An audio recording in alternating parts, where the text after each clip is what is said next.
Hello and welcome to the Plays the Thing.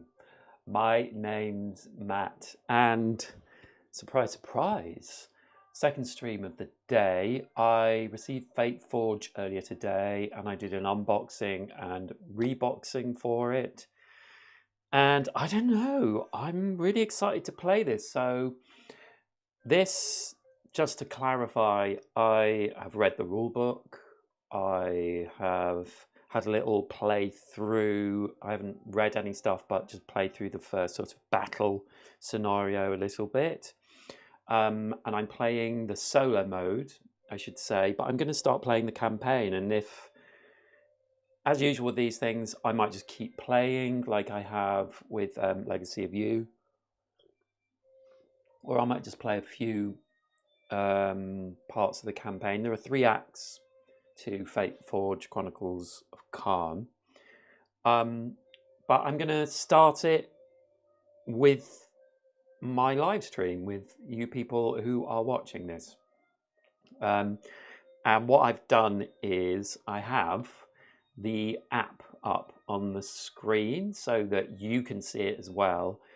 I don't think that I haven't found many videos where people have had the actual app really clearly up so you can watch it. So this is what I'm going to do, and we might as well just start. So I have got some stuff laid out, but I will show you that. So we will click new campaign, and you can see this is the one that I just did a test. So we're going to overwrite this. So it's just asking us to select the campaign. We do not have the expansion. And then it asks the characters. And so I have chosen to be the Shaman and the Mercenary because I like sort of mystical, magical characters, as I was saying in my earlier video.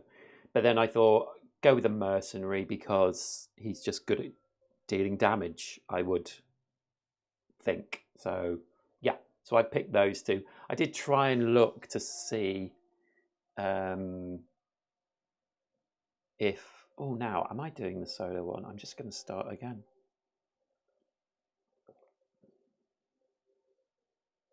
Solo mode. Yeah, that's what I'm going to do.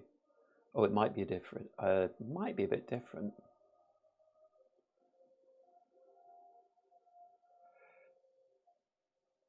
We're not going to do easy mode for now.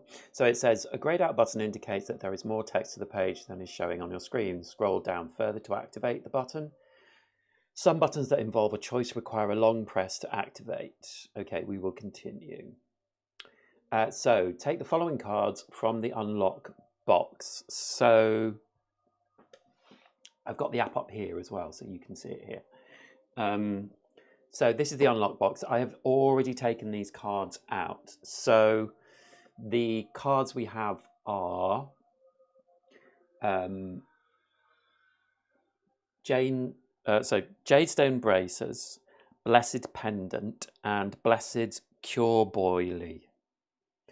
And it says you can equip them to your heroes as you like, but it is recommended to give one hero the Blessed Pendant and the Jadestone Bracers. So I've given those to my Shaman because the Jadestone Bracers give us a trait which is resilience, which the Mercenary already has. So that was my reason. Each hero may select one additional skill with the cost of 3 gold. So we'll just look closer at my 2 characters. So the Shaman has the Jadestone Bracers, which give 1 block. This is, sorry, not block, armor. So he has 1 armor, so 1 time during a battle, he can divert damage to his armor.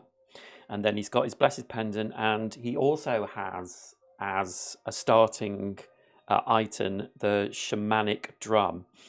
And I'll explain that as we get to it. And then the Mercenary, Varsha. Oh yes, the Shaman is called Keelar. Varsha has the Blessed Kerboily. Kerboily. And that also gives him 1 armor. So I also selected, so there are 2 starting skills. And then I think the bottom one, yeah, The bottom one of each of them I selected because I'm guessing in a 2-player, they just want to give you a little more variety in what you can do. And I will explain these once we get to a battle as well. So just to say, they are all on there. So let's continue. I'm going to turn up the volume because there's some nice music. So this is Act 1 of 3, and we're walking through some green land here, maybe going up mountains. Oh, what I should do before we do any of that is Nask's letter. Read before starting the campaign. So I'll read this to you. To the elder druids of the Circle of the Spirits of Unsenion, my invitation to an audience with Ikral, the immortal emperor of Kartakol, was a deception from the start. I am kept now as one of the Enelar, the emperor's consorts. Every luxury is lavished upon me, yet the gardens and chambers of the imperial palace are but a great gilded cage. Whenever I can, I make sure the forest's voice resounds in the palace, just as each of the other Enelar make herself the voice of her own homeland.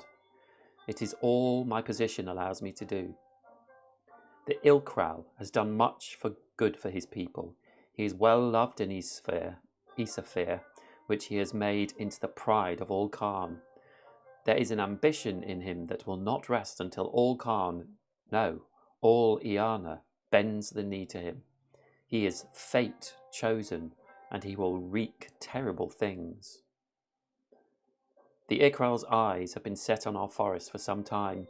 He asks many questions about our lands. Dark schemes are being woven.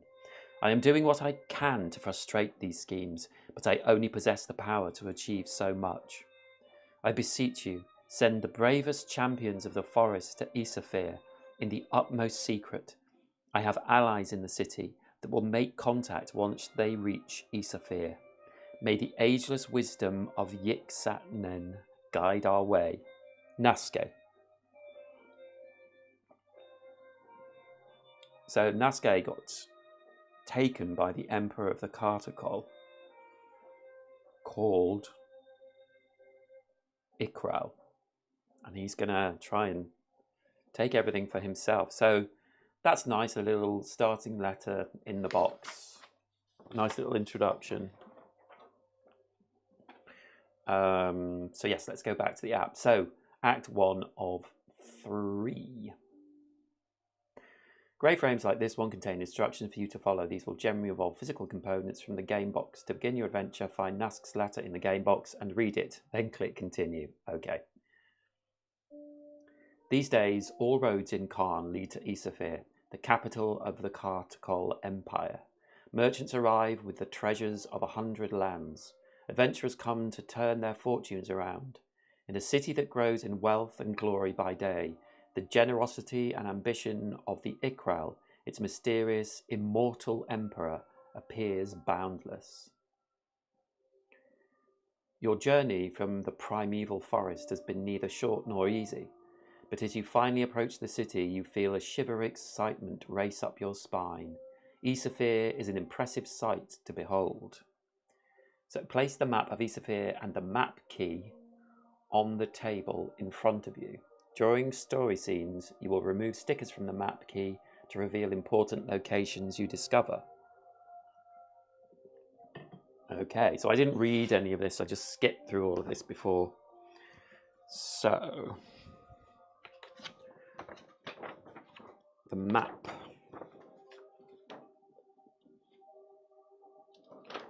Goes down.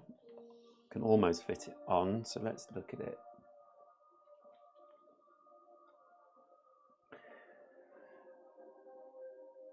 And the map key, I believe this is the map key, yes. So the map key just have numbers on it at the moment. Your mind rings with the desperate words in Naske's letter. Few druids in the primeval forest are as beloved as she is. Some months ago she journeyed to Isafir upon the invitation of the Ikral. Over the past year, the Ikral's troops have ventured deeper into the forest.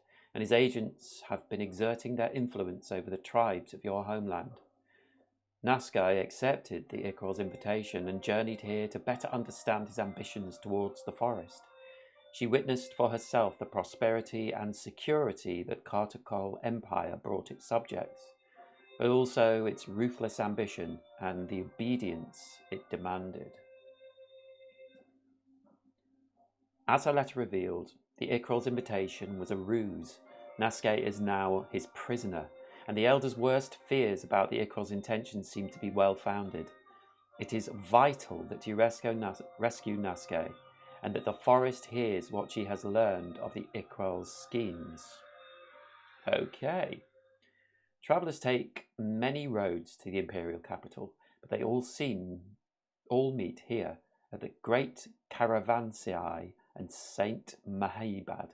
You've been to the Solstice Festival, when all the tribes of the forest come together, but little has prepared you for the mass of travellers crowding the Caravanserai's labyrinth of passageways. Remove sticker 1 from the map key, place the party token on location map 1. Okay, so let's maybe zoom in a bit. Yeah, so we remove sticker 1.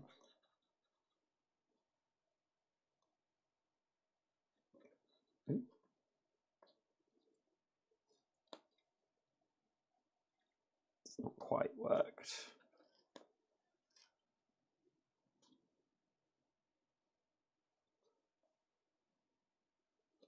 There we go. So, the Caravanserai of Saint Mehab. Easy for me to say.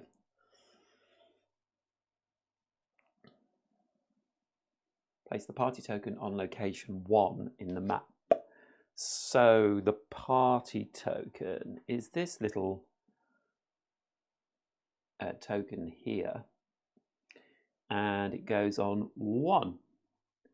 So we are there. As you walk through the main gates leading into the Caravanserai. Am I saying that right? Caravanserai.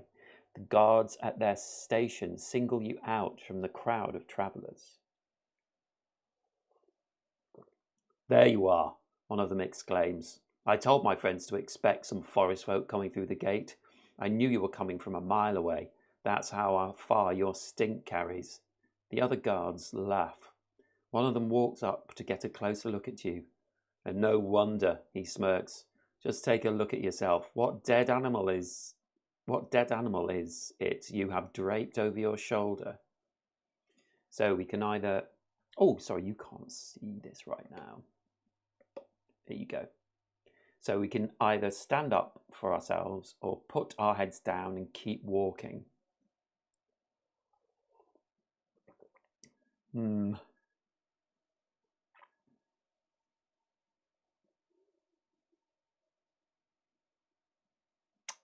I think we're going to stand up for ourselves. So we click this. Boop.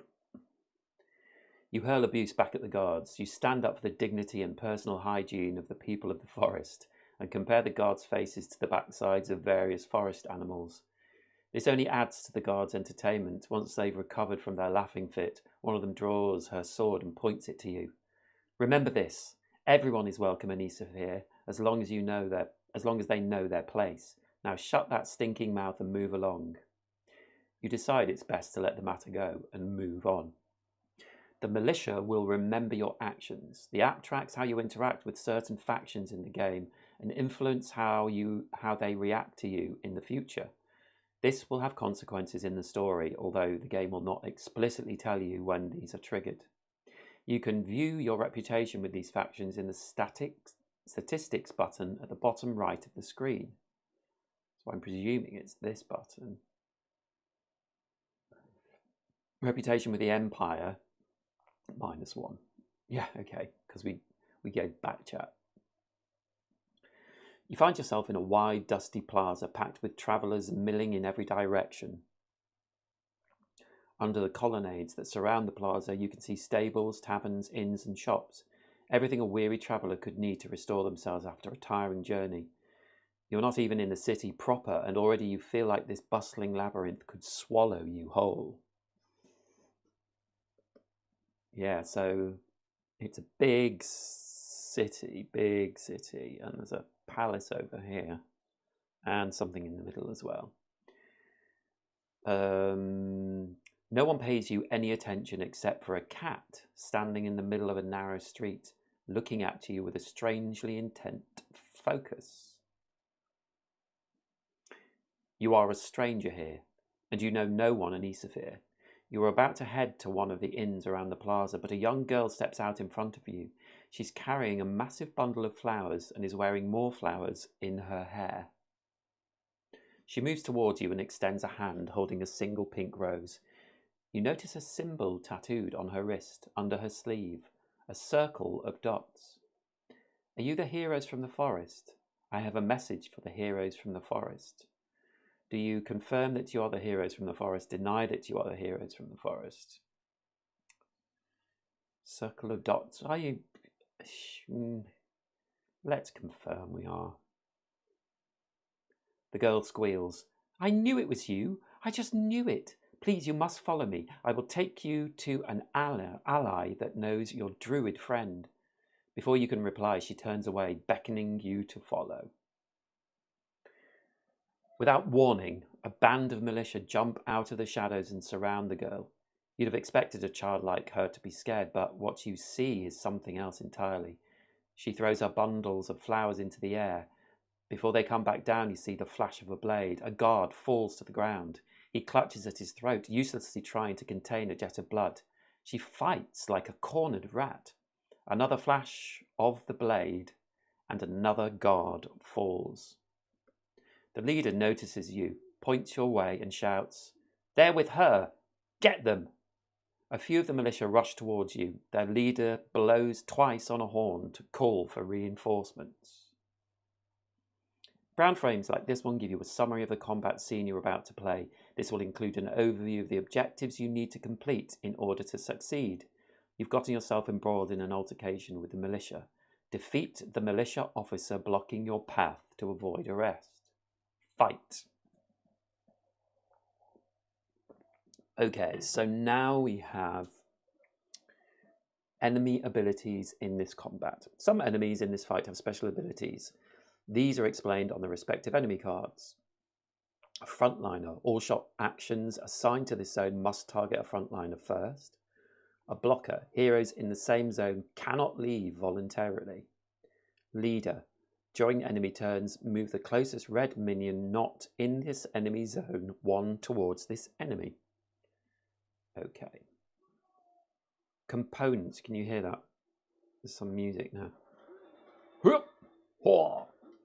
Components. Please take the following cards from the unlock box. Okay, so I already got these cards because I had a look at this scenario. Please take the following components from the tray. Yep, and I've got these components as well. And it does have a layout. I don't know.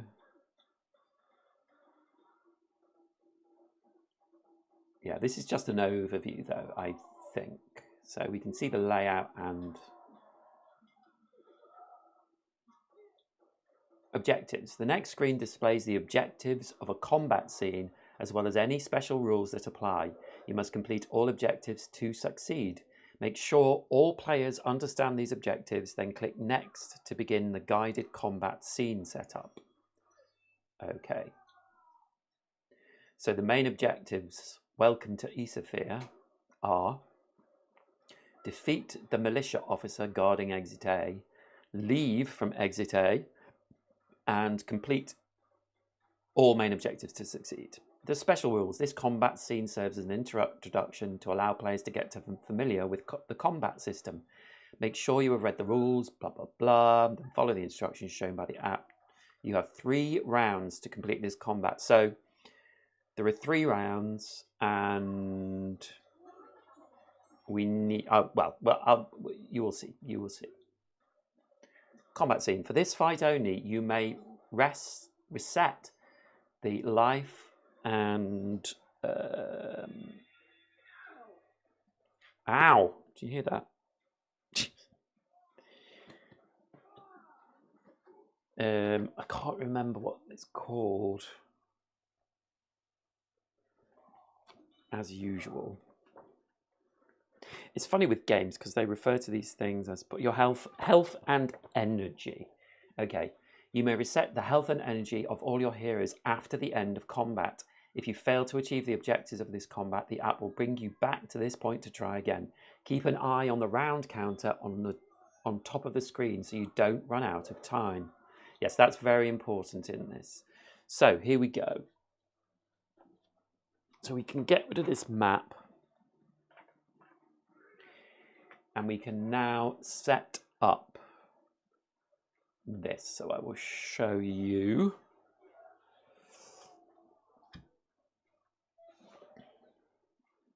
So we have the cards, and these go in a certain order.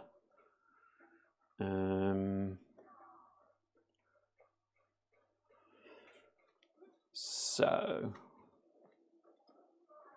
these are the enemies.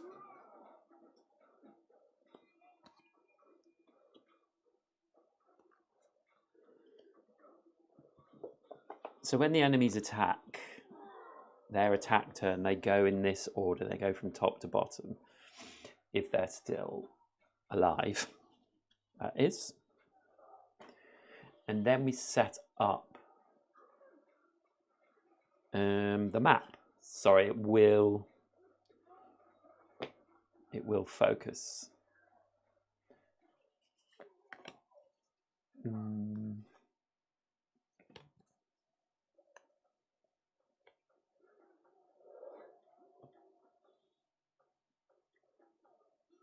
There we go.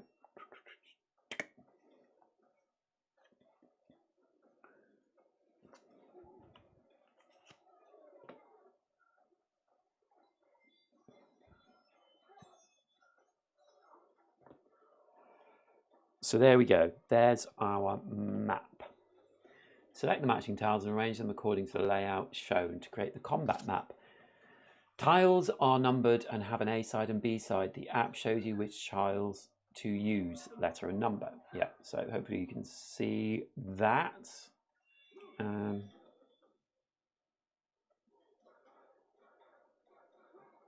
we'll move these in a bit just to get them slightly more out of that shiny light. There we go. Place the enemy cards corresponding to this combat scene's enemies to the side of the tiles, as shown, always keeping a top to bottom order: white, blue, red, green, brown, and purple. Not all colours are used, so we don't have a brown enemy. Place any start and exit tokens on the combat map as shown. Right, so we have a start token, an A token, and a B token. So I'm just put this on the side, as you can see.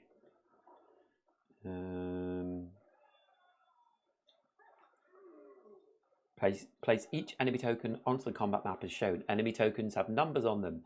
If the app shows numbers on the enemy token, place them accordingly. Otherwise, just place the correct color tokens with their numbers randomized. And I think that's what happened. So I do have some tokens out here from my test playthrough. So this is the lieutenant or lieutenant. And then we have a guard, a grunt, and a guard dog there. And then in here we have a bowman, and then we have two grunts in here. 1, 2, 3, 4, 5, 6, 7. 1, 2, 3, 4, 5, 6, 7. Yeah, so that's all the enemies out on the board. Yeah, you can get a pretty good view there. And actually, if I move these over, you can see basically what they are going to do, which is good. And then we move on. The leader's enemy card indicates that he has 2 armor. Place 2 black cubes on the purple token to represent his armor. Yes, so this is armor, and this is their life points, basically. So we have some little cubes. So I will place... that's a big one. Some larger cubes. So I'll place 2 black cubes on him. So he has 2 armor. So I have to get through that armor before I can hit him, and he has 2 life as well. Place any additional tokens, such as gem tokens, into the zone shown. So there is a gem in this section as well. Things like gems, and there's also food sometimes as well, you can only pick up when there are no enemies in that section. So that's how we get gems, etc. Place a pool of tokens and cubes. I've done that. Place the party bag in front of you. So this is the party bag. So if we collect this gem, it will go into our party bag. We can't use gems. We can also collect food, but there's no food in this scenario. And we can't use food during the scenario. Okay. Please place the turn tiles for the preparation phase. Enemy reactions, enemy turns in front of you. Then add the turn tiles representing your heroes as shown in the example. The order does not matter for now. So I've done that already, actually. There you go. Place each player's hero miniature on the tile with the start token. You are ready to begin. So here's my shaman, nice little shaman doing a dance. And here's my mercenary, Varsha. And it's quite good, actually, because they're very different. Varsha is a lot bigger. So that's good. You are ready to begin. So we can... Tutorials, buttons, components and layout. Yeah, objectives and special rules, event list, settings. Okay. Preparation phase. Remember the optional actions explained on page 12 of the rulebook. Energy reroll, 3 of a kind, and dash. They are also described on the player aid. If you decide to take any of these actions, it has to be done during the preparation phase, before any hero or enemy begins their turn of the action phase.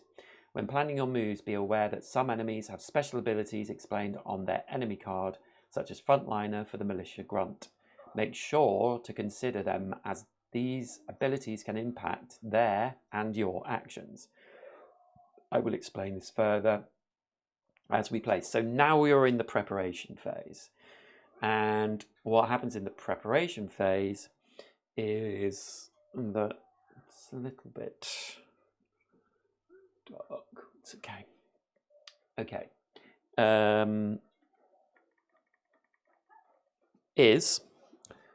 First of all, we roll our die. So we have 4 die. So let's go down here. So we roll our 4 die.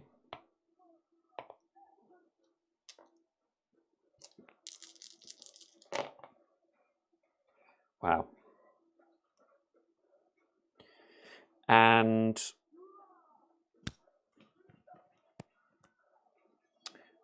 we can modify combat dice optionally. We can convert 1 of 3 identical die results to any other result, which we don't have.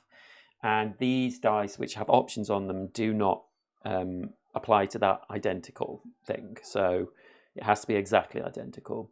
We can spend 1 energy to reroll any number of misses results once. So actually, I'm going to do that. So here, Varsha the Mercenary has 3 energy, and I've rolled 2 misses. So I'm going to spend 1 energy, so it goes down here into our spent area, and I'll re-roll these. And I still rolled another one. That's not the end of the world.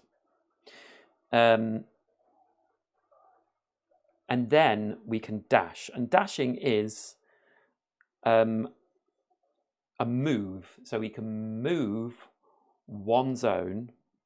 If we have enemy in the zone, we always can do this in our preparation. If we have enemy in our zone, if we move out that zone, we would lose one life. But we don't. There are no enemy in our zone, so we can do that freely. So I am going to do that. I'm going to move both of us into this section because we want to get into the action, and we've only got 3 rounds, remember, to do this. 3 rounds to get to the end here and clear this of the lieutenant so that we can make that exit. That lieutenant is guarding the exit, and unless he's dead, we can't leave through it. So we've done our dash, and then we set player order. So we've got to kind of decide what we're going to do. Now, with Varsha, the mercenary, during preparation, if you do not dash, you gain a block token. Block tokens, you block 1 damage on this round. But otherwise, we're going to try and use what we have in our die. And we have 1 attack, we have 1 ranged attack, we have 1 move, and we have 1 miss. Misses generally just don't do anything, but Varsha has a parry, which means he can convert a miss into a block. But I also need to decide what I'm going to do with these attacks. So we have a bowman here, and the bowman can do 1 ranged attack. Obviously, he is ranged because he's a bowman. So it would be good to take him out. The grunt and the guard will not move. Their cards show that they don't move.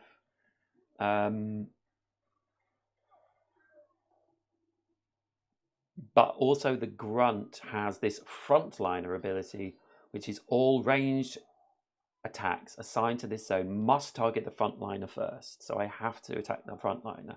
I would quite like to attack this guard dog because it will move and attack. So the question is, what do we want to do? Who do we want to go first? You can see in the app screen, it has this. So enemy reactions, player 1, player 2. So that means that the enemy are going to do stuff first. So I think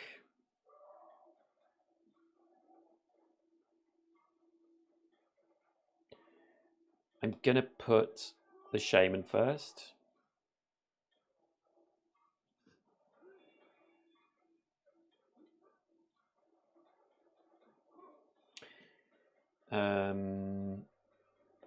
Yeah, so this is the order we're going in. Enemy reactions, and then the shaman, then Varsha, and then all of the enemies will act. So I think I'm done. Yes, I'm done. So we start the action phase, and it's saying show enemy reactions. Also, it has objects to collect gem and food tokens and activate map. So it knows there's 1 gem on this map, so we can click this to say we've got the gem, but we haven't. So show enemy actions. Enemy reactions. For each of the shown reaction cards, only 1 enemy will react in this phase, usually the closest. If there are more than 1 enemy of the same color that could react in the same way, the one with the lowest number on its token will react. Some enemies will show a certain symbol or another symbol with the actions on their enemy card or reaction card. Remember to resolve their targeting accordingly. Yes, so the first symbol is it will attack the player in latest in turn order. And the first one is it will attack the first person in player order. Please note that the action is shown for an enemy on the app can be different to those shown on its enemy card. Yeah. So, only one enemy reacts for every card displayed below. If you have defeated all enemies of the type shown, click on the skull button below the respective card. This will mark the enemy type as defeated and generate a reaction for a different type. Okay, so we have to move the guard dog first, or do the reaction for the guard dog. There's only one guard dog. So the first thing it will try and do is attack, but it can't. So then we move on to the number 1, and that is move towards the player in highest up on the initiative track. And that's, we're both in the same place, so they're just going to move here into this place. And then it's a bowman, and the bowman will attack. So they can attack both of us. And because there is no, it doesn't say highest initiative or anything like that, we can assign the damage to either of us. And because the mercenary can get some block, I am going to assign it to Varsha, but he has this blessed cure boily. And so I can just take this off, and his armor has taken that damage. So we have finished the enemy reactions. So now it is player 1. So now the shaman is going. So these grunts only have 1 life.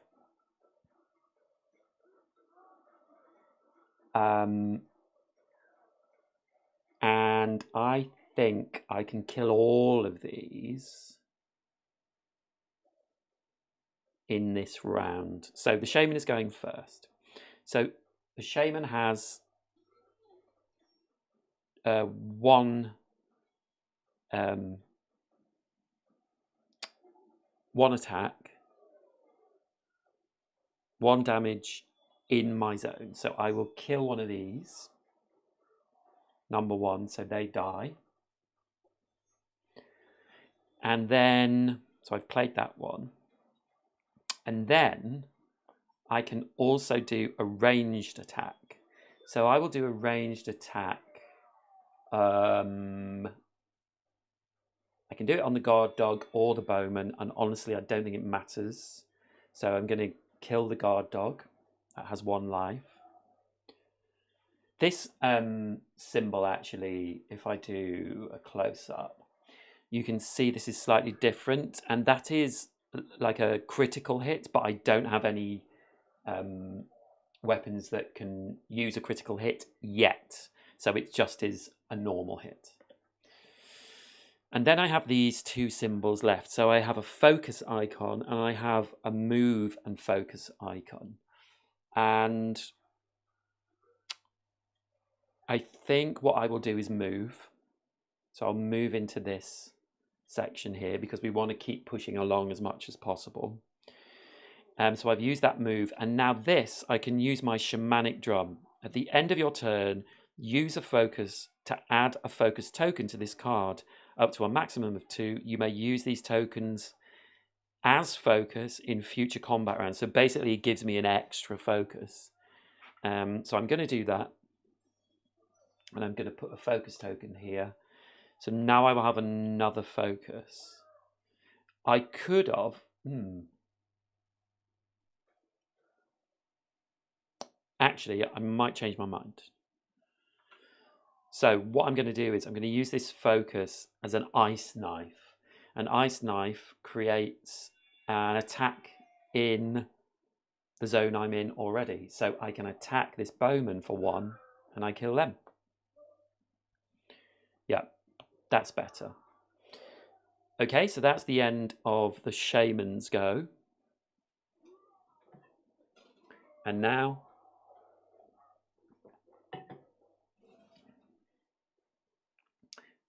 it's Varsha's turn, the mercenary. So Varsha is going to attack this grunt and kill them. I should say, if you don't kill an enemy outright in one phase, then they recover. So you have to kill them. There's no point in doing a couple of damage and you can't wait till the next phase. Okay, so Varsha can now move. So he will move here. And he has a ranged attack here. So the guard has 2, but the grunt only has 1, and it has the frontline ability. So ranged attacks have to be assigned to the frontliner. So I have to attack this grunt, and it kills it. And then I have this miss ability, but I have parry, which I can use that to get 1 block. But actually, it won't do anything because the block goes away at the end of the round. But anyway, it's good to practice to do it. So now we've had our action phases, and now it is the enemy action phase. So we will start enemy turns. Activate all surviving enemies. They each perform 1 action from their card in the sequence shown below. Multiple enemies of the same colour take their action in order of their initiative number on their tokens from low to high. Okay, so it's going to be green, then purple, guard, then lieutenant. The guard just has an attack, and there is no one in his zone, so he does nothing. And then the leader, he has a special, the lieutenant has a special leader ability. During enemy turns, move the closest red minion not in this enemy zone 1 towards this enemy. There are no red ones left. So instead, he would move and do an attack +1, but because he's guarding, he does not move, so he's going to stay there. So that is the end of the enemy phase. So we start the cleanup phase. And it says, mark defeated heroes. Well, we're both still very much alive. Return any unused block tokens to the supply. Yeah, so that counts to Varsha's block token. From heroes and enemies. Remove any stun cubes from enemies. Remove red damage cubes from enemies that have not been defeated. So there you go. We don't have any of that, so we end the round. Cleanup phase. Don't forget to remove any damage from enemies that were not defeated this round. See toughness and armor on page 11 of the rulebook. Yeah, that's fine. And round 1 has ended, and we've got 3 rounds. Tutorial map change. In this round, the layout of the combat scene will change. A pop-up will show you the new map. Add tiles and enemy tokens as shown, but leave the rest of the tiles and tokens unchanged. Ooh, okay, so this is, yeah, I'm going to add these tokens. I'm acting surprised, but I did do this before. So we're going to move this up. I only did this scenario, so this is the one. So we add these tiles in. And this one in here. And then we add these tokens. So we have 1 blue bowman, and then we have a grunt, a guard dog, and a bowman, and another grunt. 1, 2, 3, 4, 5. 1, 2, 3, 4, 5. Yes. So we continue. And it's round 2. So what I should say is, as well, is that we don't... What I saw about this and what I quite liked when I did this first little test playthrough this afternoon is we don't have to kill everyone. So it's not a kill everybody sort of... I mean, it might be in some... You know, it's going to be vastly different, I'm sure. But you don't always have to kill everyone. So some of these, for example, the bowman and the grunts, they don't move, and the guard actually. So it might be that we don't need to kill all of them to finish this. Yeah, so there we go.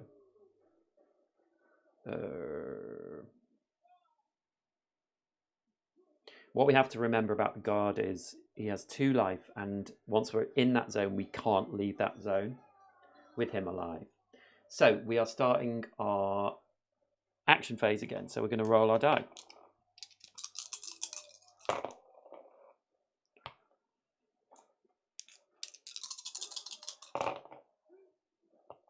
Okie dokie.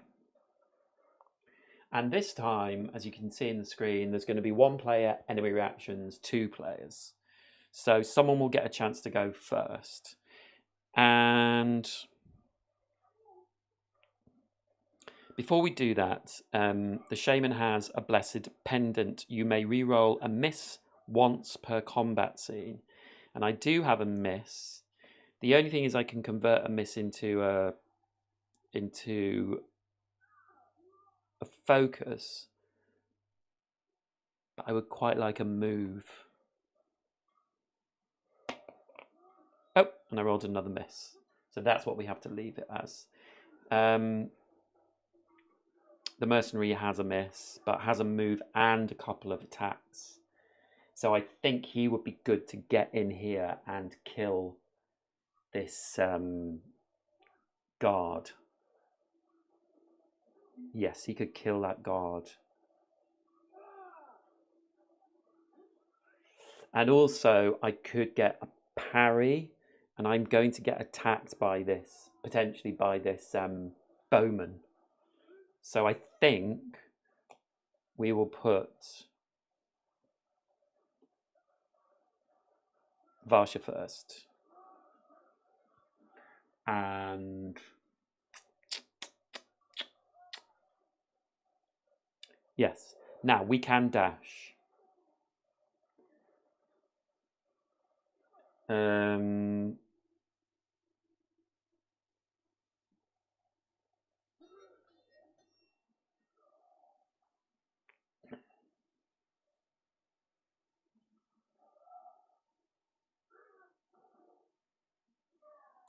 I'm just wondering if we should both dash in here.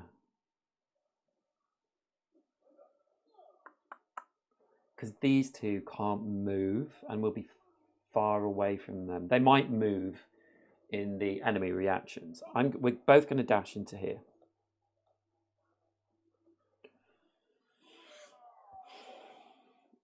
And I think that's all we can do for our preparation phase.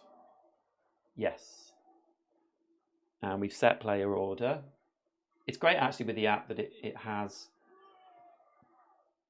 everything on there. So start action phase. So it is Varsha going first. And we are going to do a parry, so we get 1 block. And then we're going to do 2 attack on the guard, and we kill the guard.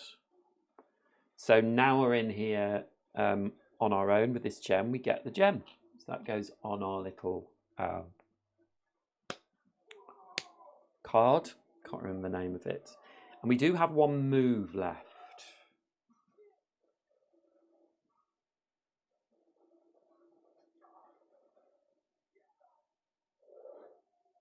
Do I want to move?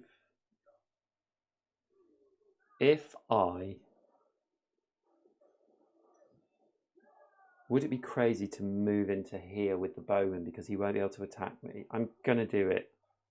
Not sure. See how it goes.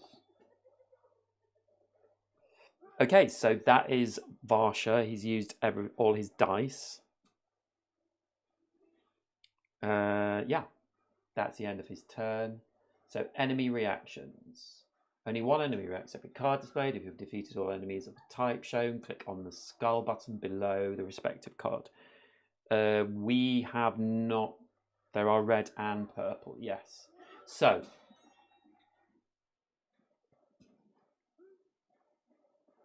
of the grunts,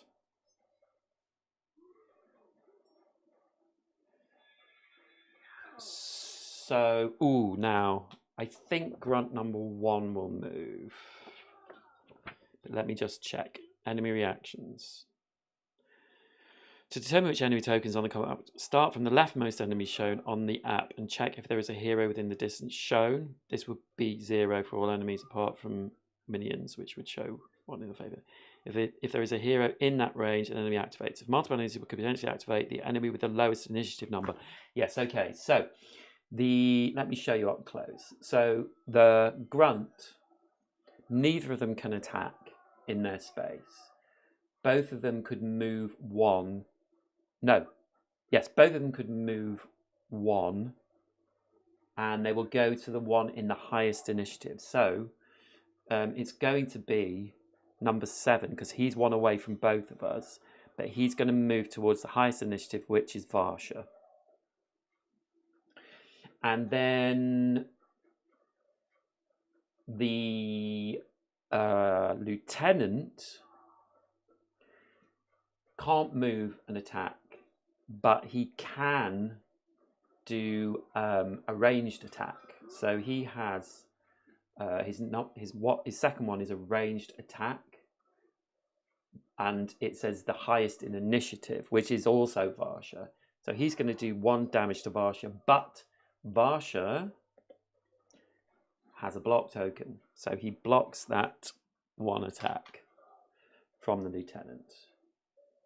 Awesome. It's a very clever system, this, very clever. Continue. Okay, so now, we've got the gem. Forgot to mark that. So now it is the shaman's go.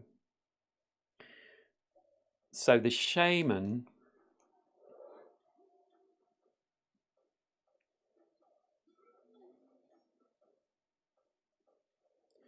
I could only do 3 attack on the lieutenant, which isn't enough.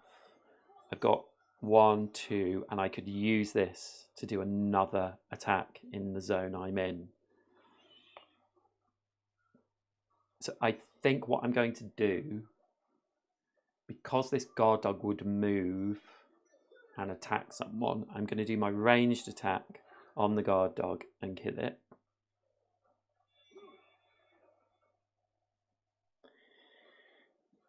And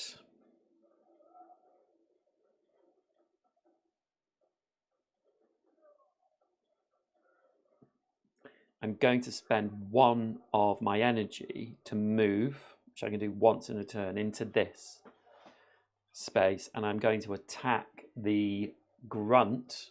I have to attack. No, I don't have to, but I'm going to attack the grunt. So they die. And then I can use my power chant to get 1 focus.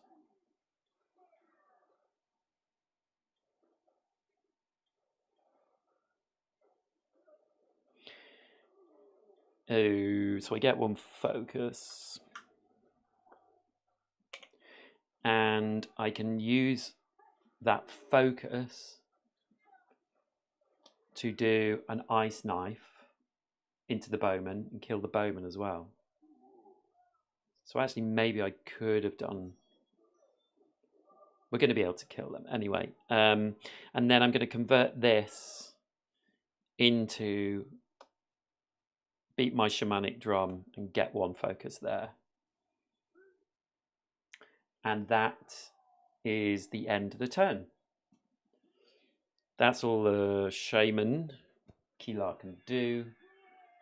So we start enemy turns. So first off is the front line of the grunt, who is just going to attack in his space, and he can't. Then the bowman, he's got range 1. He can't attack. And then the lieutenant, who also can't attack because he has to stay by the exit. So none of them do anything. So return any unused block tokens. No. Remove any stuns. No. Remove red damage. No. End of round. So that's the end of round 2. And we continue. So we roll our action die again. Ooh, that's a good roll.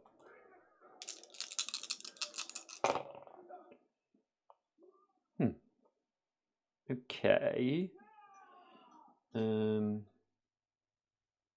Okay, that's okay. We can do this. We can do this. So we've rolled our dice.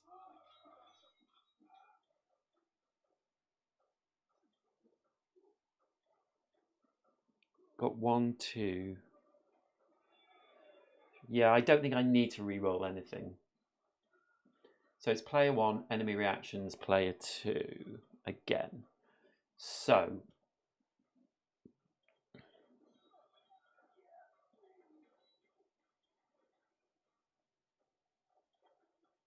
I don't think it really matters.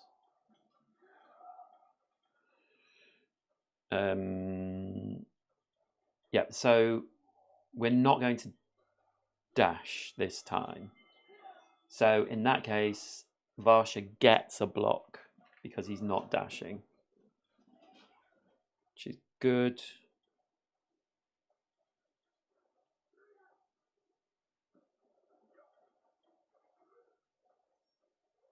Okay, yeah, I'm going to leave it like that.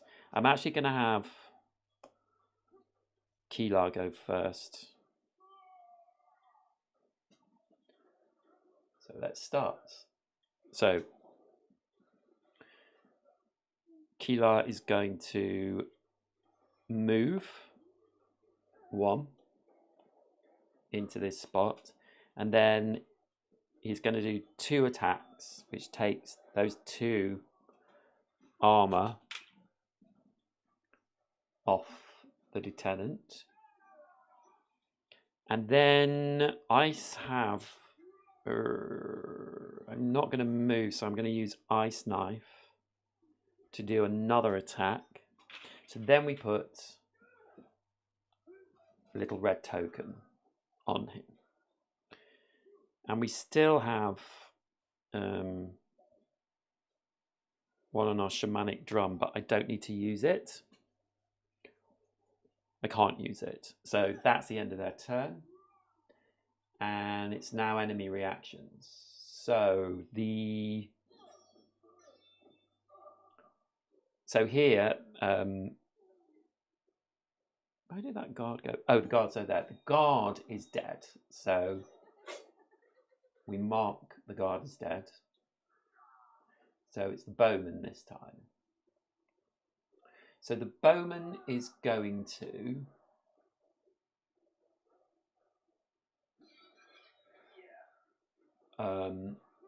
do a ranged attack.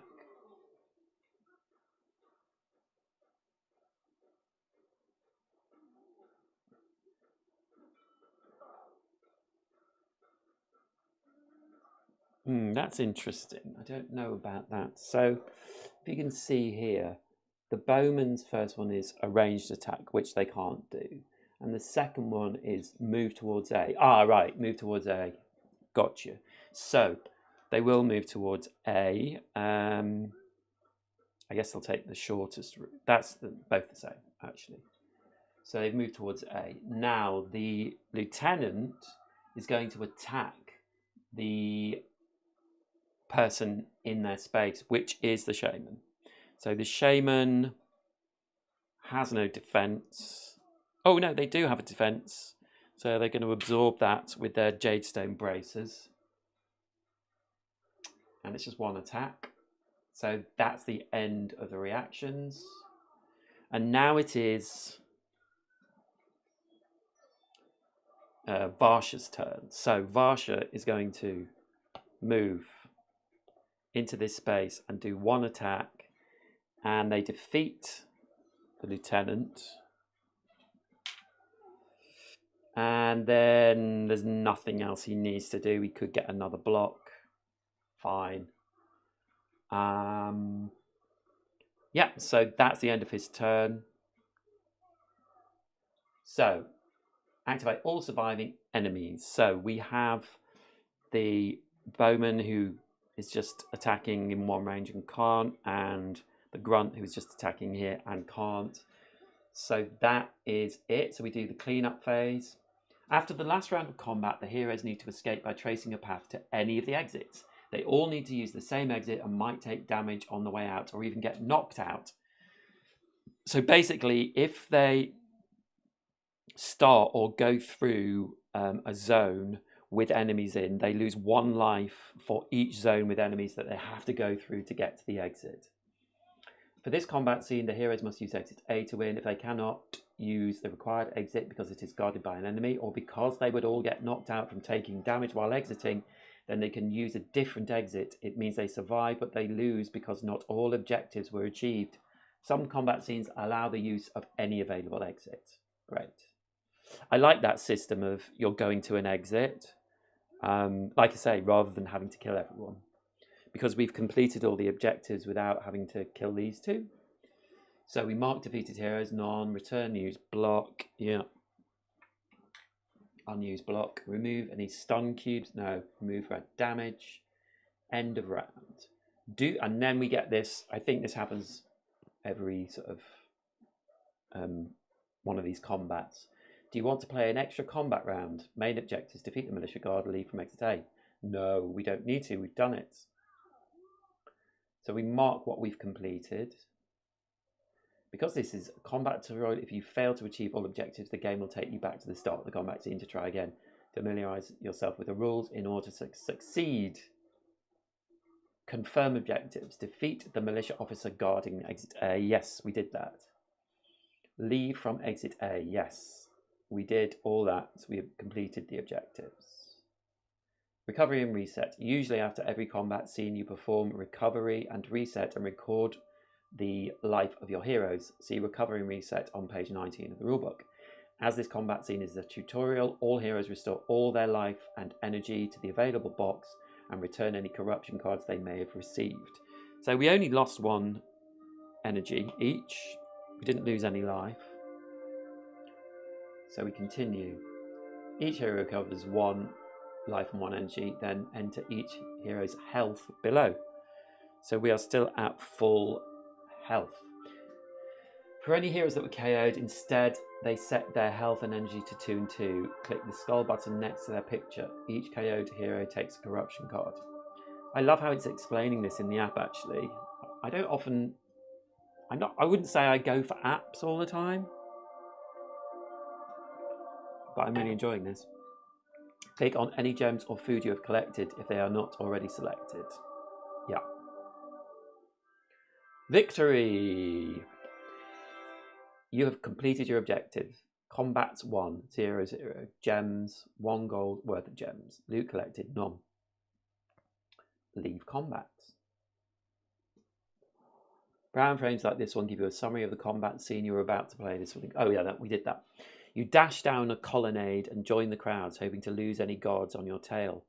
You find yourself on a busy street lined with shops. You pause to consider your next move. Whoever the girl was, she was clearly no friend of the Empire, and she was your only lead on how to get in touch with Nasuke. There is one small problem. You have no idea where the guards dragged her off to. Take story card 1 from the unlock box and add it to your story deck. Okay.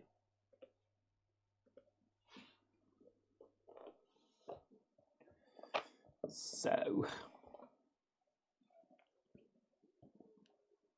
stories.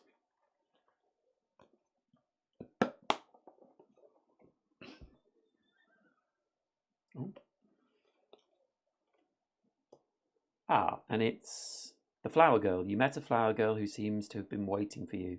She was taken by the militia. Okay, we'll put her off to one side.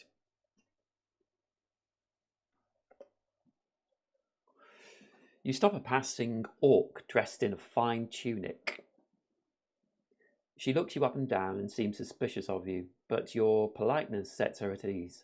You tell her a companion of yours had a bit too much to drink in one of the caravanserai taverns and was taken by the militia when he got a bit too rowdy. It's not the first time there's been a commotion in the caravanserai. All sorts try to get into that city. The militia drag troublemakers off to the guardhouse. I don't know where it is exactly, but it's somewhere around the university. You won't have any trouble finding it. Leave the caravanserai through the southeast gate, and just down the road, you will see the statue of Saint Mihabad. The university is southeast, and the statue, the guardhouse should be somewhere around there. So, through the southeast gate, and just down the road, you will see the statue of Saint Mihabad. The university is southeast of the statue. So southeast. Place the map of Isafir in front of you and place your party mini at location 1. Oh, okay.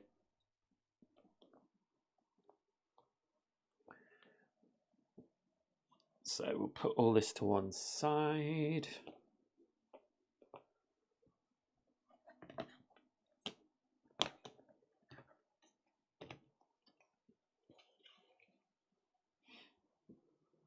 No gems. Anything about completing?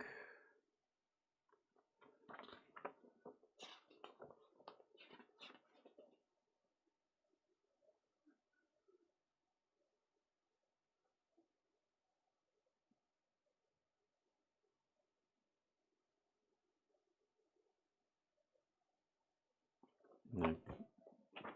I think we'll just collect these cards up. Put them to one side for now. I have a feeling there might be more guards that I have to fight. So,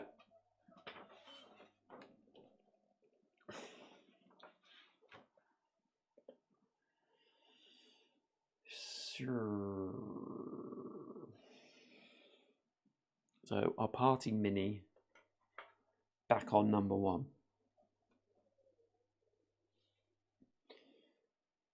One player should control the app while the other players follow the party's movements on the map of Isafir using the party mini as shown by the app for your first move. Find the location you want to visit on the map, then use the app to investigate there. There is a wind rose on the bottom right corner of the map to guide you.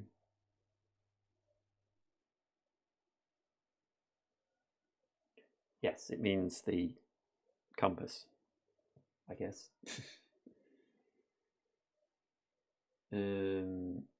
Windrose. Okay. Keep track of your current location by moving the party token on the map. Pay close attention to clues and directions given in the story to find your destination and discover Isafir's secrets. If necessary, review the section on map exploration in the rulebook, page 21. You're in the centre of the main plaza of Caravanserai. You were told to leave the caravanserai through the southeast gate to find the university, which is located east of here. After you choose a direction, place the party mini on your new location on the map to follow your movements through the city. Okay, so we go through the southeast gate, and there is, if you can see here, it's quite small, a little statue, quite prominently.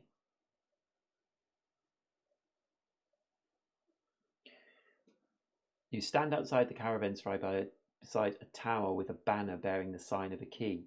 You get the sense you are being watched. You look around and you spot a cat walking along the wall above you, keeping your pace. You realise this is the same cat you had seen earlier in the caravanserai. It looks at you, then it leaps onto the ledge of a building and scampers away.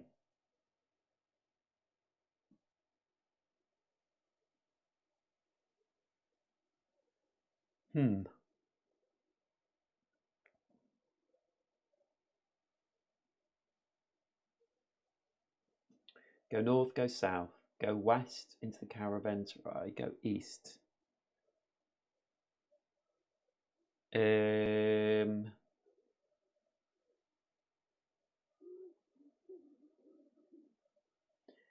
So it says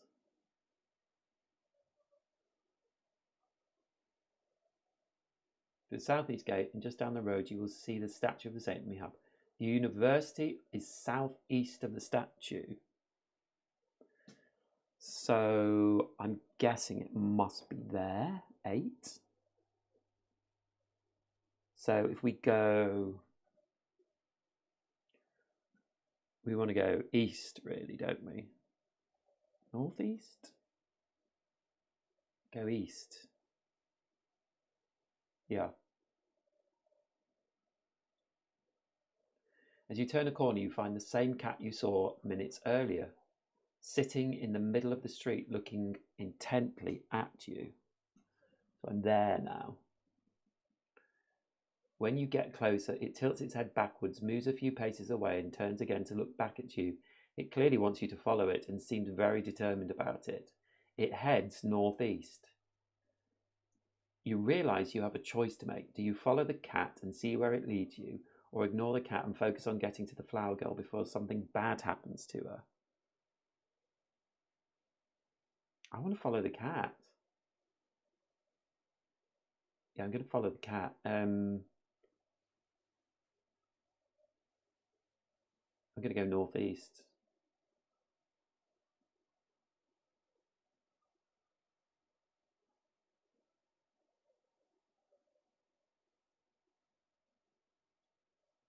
As you turn, you arrive where the cat led you, an impressive guard tower built with the outer wall of the city. A large banner hanging from the top displays the sign of a moon. Remove sticker 17 from the key map. Okay. Ah, yes, we're here. 17.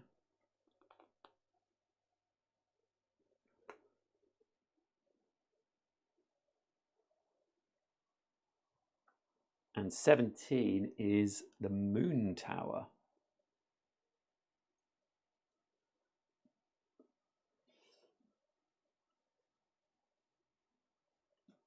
Okay. Hello, moon tower. The cat leads you into a shadowy alley and stops at a dead end. It sits down and begins to lick itself. A woman's voice speaks to you. Thank you for accepting my summons. You do not know who I am, and for now it must remain that way. You realize the voice is coming from behind a wicker screen at the end of the alley. You can't make out anything through the screen. Do you ask the speaker to show herself or keep listening? Well, she said she's not going to show herself, so let's keep listening. The voice continues speaking. I belong to a people older than the Cartacol Empire. We have seen the Ikral's growing power, and we are gravely concerned. An emperor who has cheated death and achieved immortality. This is a worrying state of affairs. He holds great ambitions and scours all the lands of Kaan for artifacts of ancient power. One such artifact arrived in Isafir today. It is currently in the rooms of an imperial customs official at the caravanserai under heavy guard. Forest folk, I know the Ikaral has eyes on your homeland. If you steal the artifact and prevent it from falling into his hands, you will earn our trust, and we can move together against him. Take story card 4 from the unlock box and add it to your story deck. Ooh. So, story card 4. And it is a cat. It says, a cat led you to an alley where a mysterious voice asked you to steal an artifact from the militia. Exciting. Do you agree to steal the artifact, refuse, and continue searching for the guard post to rescue the flower girl? I think we might as well do it as we are. We've gone down this route, haven't we? The voice speaks again. Music to my ears. I knew we could count on you. Here is what you must do. The artifact is inside a vault. The key to the vault is carried by the officer of the Caravanserai militia guards, a Morosi with a scar across his face. There is no mistaking him. My accomplice will take you to the place. The bright-eyed cat stops licking itself and beckons you to follow it again. Remove sticker 15 from the map key. Move the party token to location 15. Wow. 15.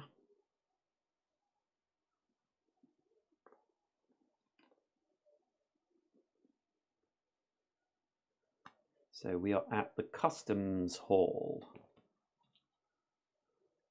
Here.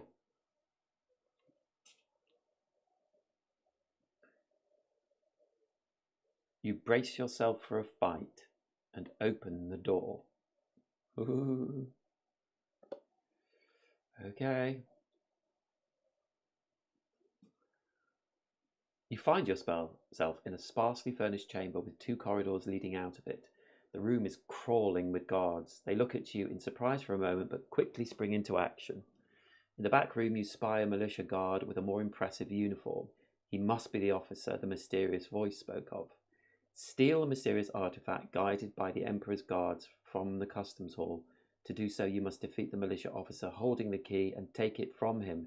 Then use that key to open the vault in the next room and steal the artifact. Wow. I feel like I've got myself into big trouble here. But I think we should play this one. And then see what happens. Okay, fight. Enemy abilities in this combat. Some enemies in this fight have special abilities. These are explained on the respective enemy cards. Frontliner, blocker, and leader. Yes, that's the same as the first one, so that's good. Components. So we have the guard dog. Yeah, it's all the same ones. So they knew we might end up doing this. So I will put these out again.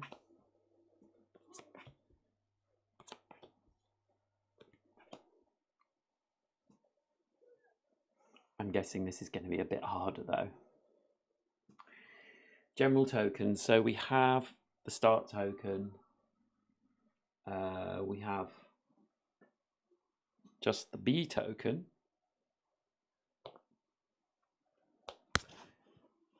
And the fighting is funny. And then we have, I don't know what this is, one of these.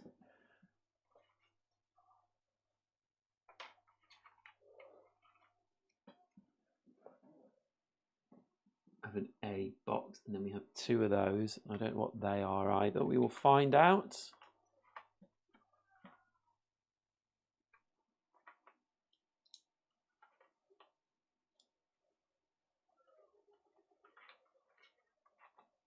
So we have A and B.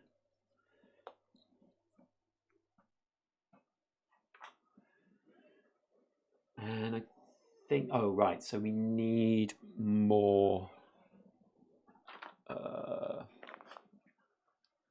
tokens. We need 2 guard dog tokens. So I will find out what else we need. Okay, so next.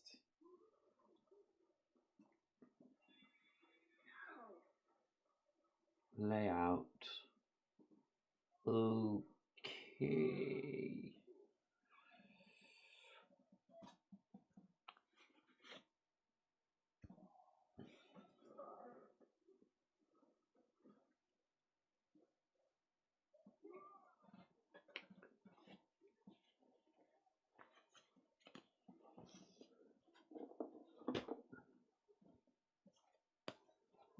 A13. I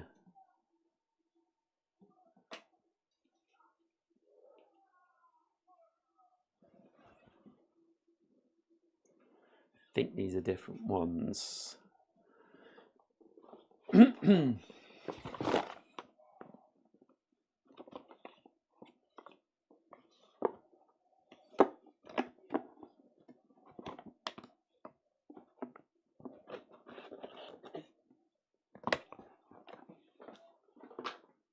Yes. Okay. So I think we might set them up again. Gosh, there's a lot of stuff here, isn't there?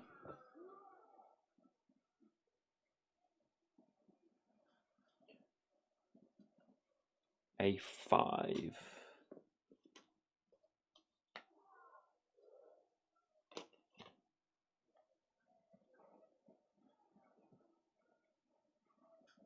So let me show you. Otherwise it's very boring for you.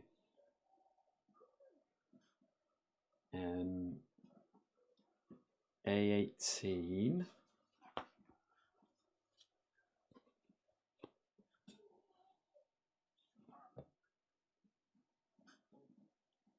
A21.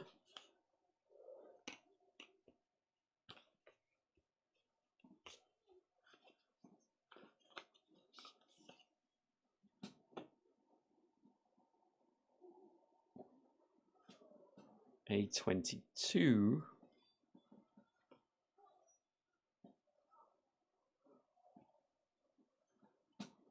Okay, I'm going to move this over now.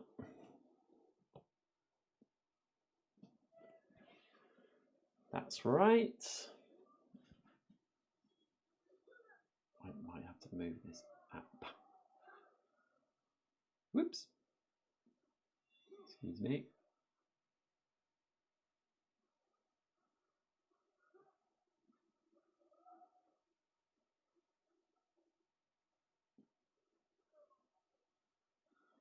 Just move it up there for now.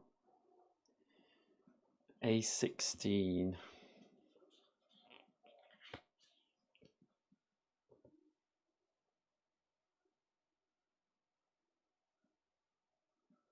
And A20 and A19.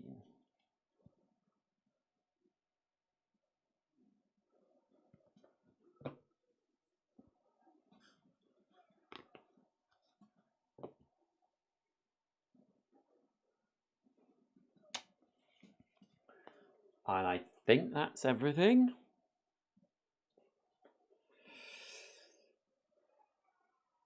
So now we position. So this is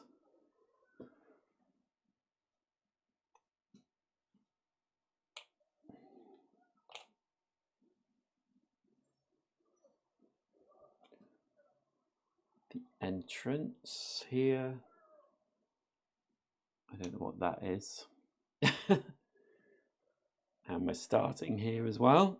And then, okay, guard dogs. One guard dog here. One guard dog there. Then one bowman here. One bowman here. Then we have 4.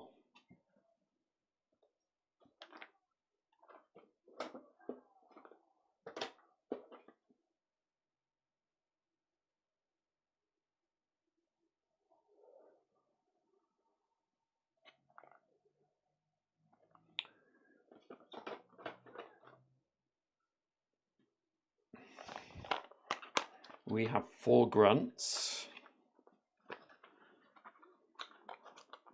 So we've got 1 here, 1 here, 1 here, 1 here. And then we have the boss here. And you know this map's going to expand because we have to get through. And we also have a couple of guards. So I need another guard.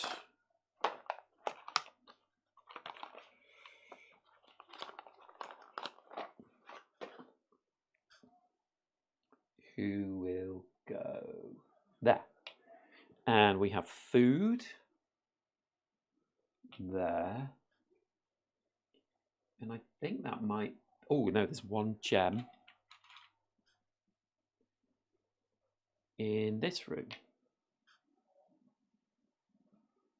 Okay, I think I've got everything. Oh no, there's 3 gems. So 3 gem is red. That's 3.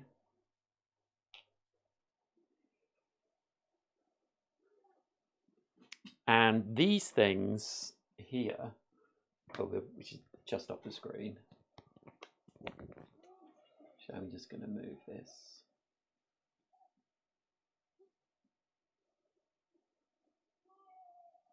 Yeah, it's just off the screen. But there is a chest there which we can open. So let me just find that.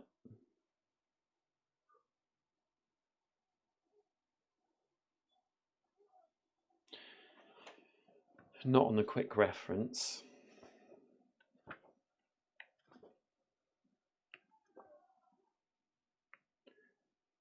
Gem of food tokens. Gem of food tokens. Go to enemies. So these ones are objective tokens, A and B. So we will find out what the objective tokens are. But this is definitely the one that we need to get. That's probably a main objective. And then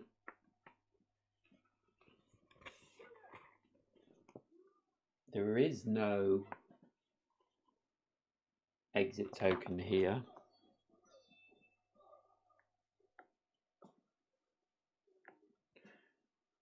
But I just want to find out.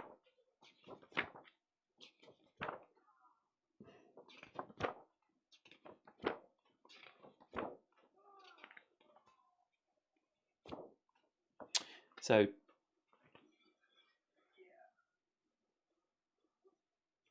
it's going to tell me, I think. Robbing the Empire. Okay, next. Main objectives. Retrieve the key from the militia officer. Collect objective token A. So, yeah. So, this is this one. Unlock the vault with the key to steal the artifact. Collect objective token B. Prerequisite, the hero carrying objective token A must be in the same zone as the objective B. So, yes. So, once we've defeated this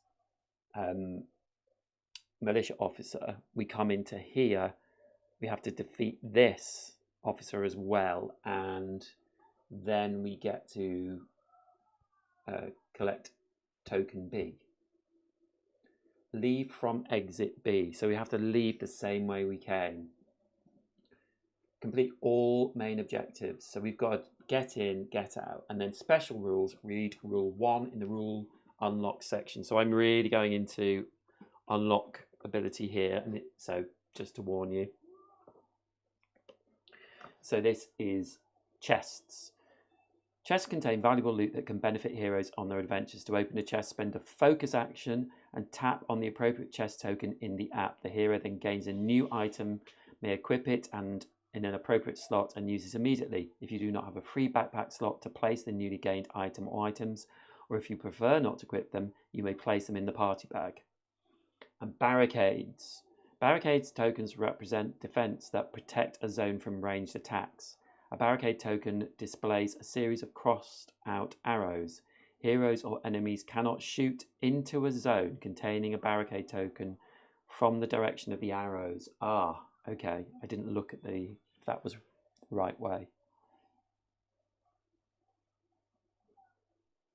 They may shoot normally from other directions, and they may shoot into zones beyond the protected one if their attacks have enough range. Example, here, the Forest Guard A in the left zone cannot ranged attack the Militia Bowman B in the right scene. However, the Militia B Bowman can attack the Forest Guard. Okay. And quite nicely this, actually I can just move it in, can't I, so you can see it. This chest does have a focus token on it to remind us that we need to spend that. I would make sure that barricade token is in the right place. So let's just look at the map.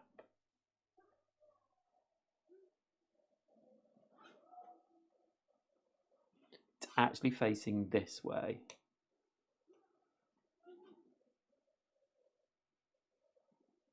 I think.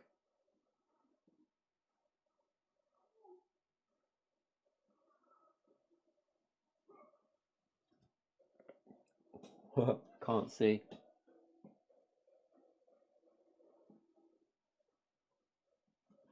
God, it's so hard to see.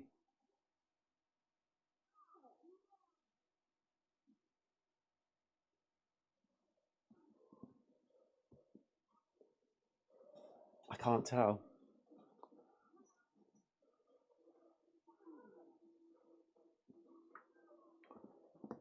I'm just gonna have to. Excuse me a moment. And make.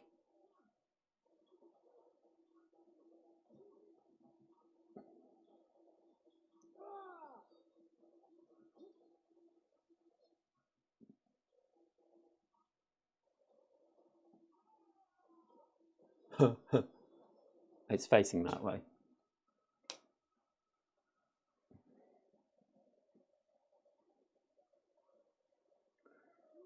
Okay, okay.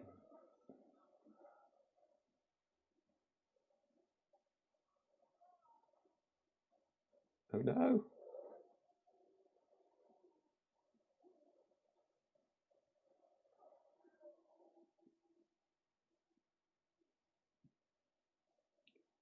Oh no.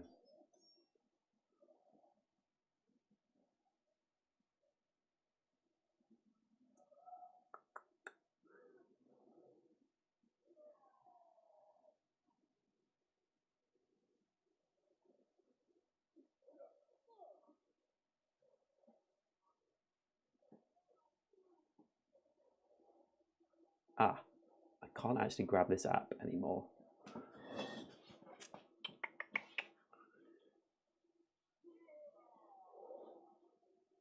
I will be right back.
Okay, okay.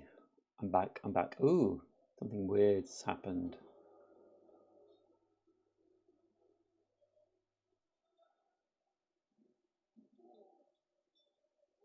Ooh, that is weird.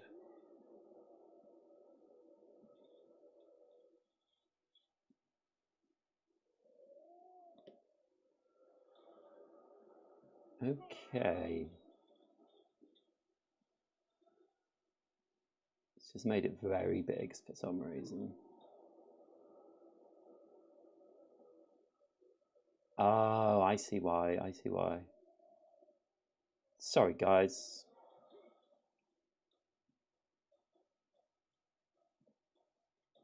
There we go.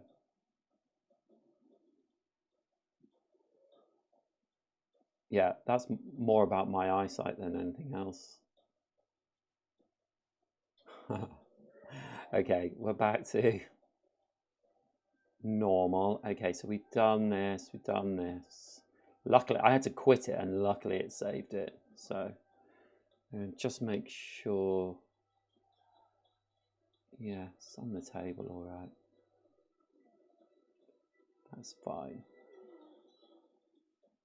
That's fine, yeah.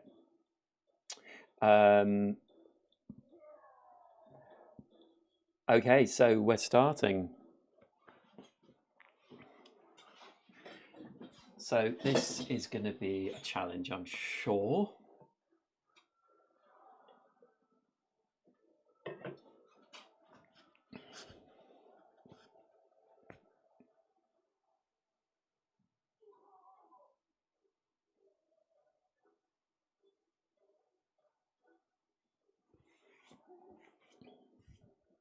Also, I don't think the armor resets. Well, it doesn't reset after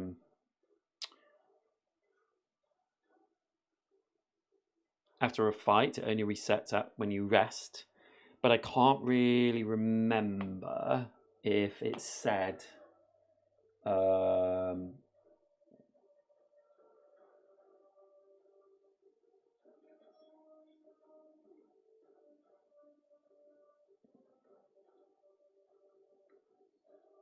if we get it back. But I don't think it said that. I think it said life and energy. So I'm going to presume it has not, that we haven't got that back.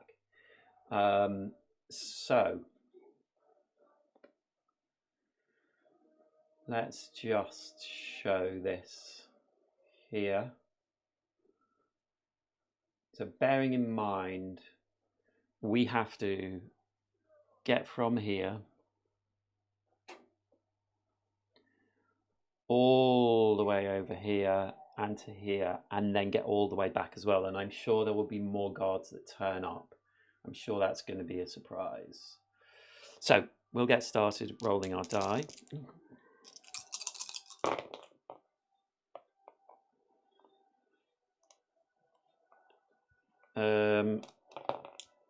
Let's think about that in a second.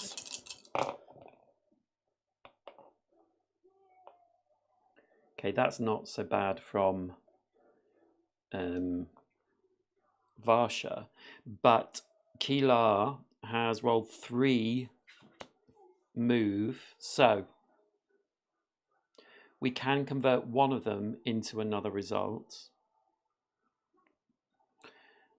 We don't have that anymore.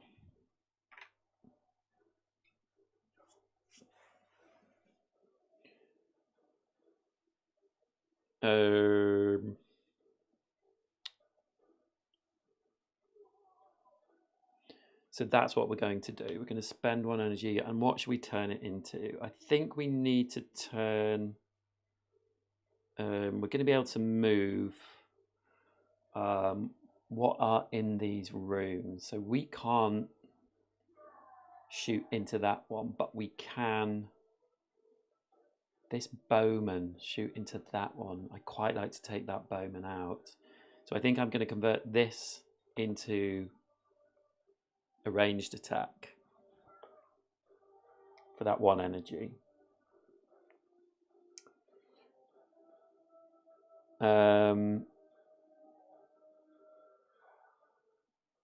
I could re-roll this with my Blessed Pendant, but that is the only time I can do it. So I don't think I will now. I'm going to save it up. So it's going to be...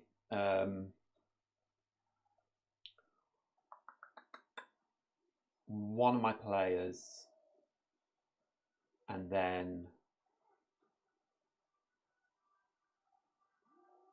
the enemy reactions, and then the other player. So who can take the most out here? All these 3 have 1 life, right? Yes. So Varsha can take all 3 of them out. So I think that's what he's going to do. And to protect him, he's not going to dash. But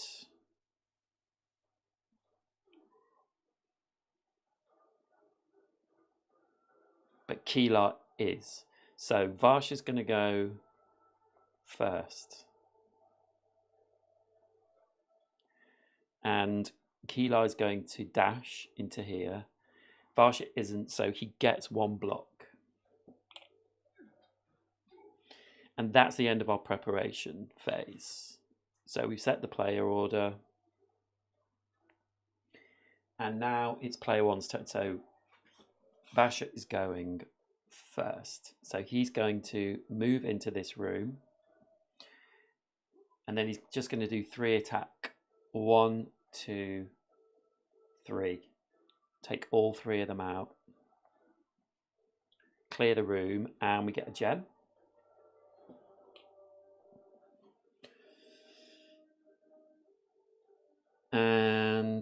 that is the end of his turn.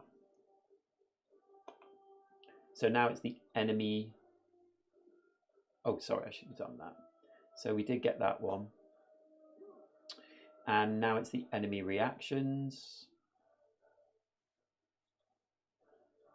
So, only one enemy reacts. Yeah, so a grunt is going to attack, but they can't attack or move. And it's this one that's going to move because it's the closest. And it can move into Varsha's, into the room with Varsha. So it does. And then the guard, who is here, would attack or gain block. And he's going to gain a block, but it's going to go away again. So, okay, and those are the enemy reactions.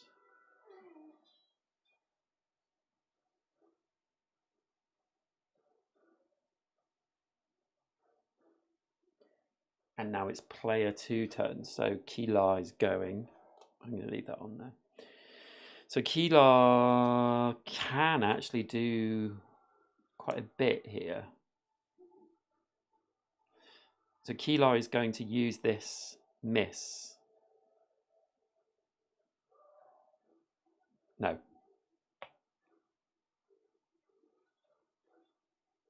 No, he can't take this one out.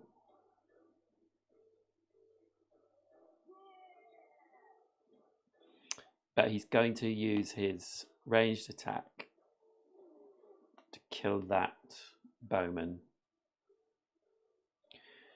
And then he can move too.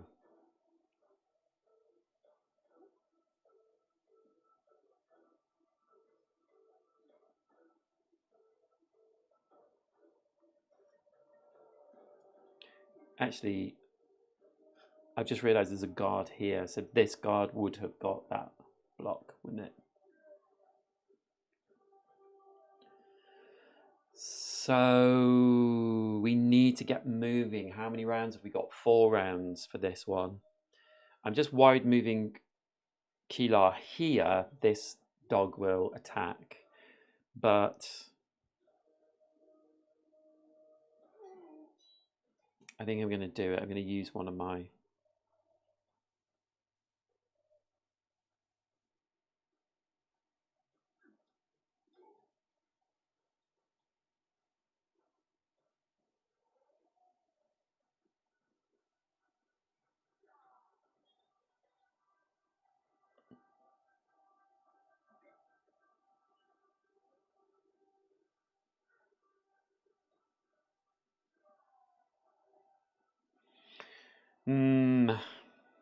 Anyway, I'm going to use that to get a focus.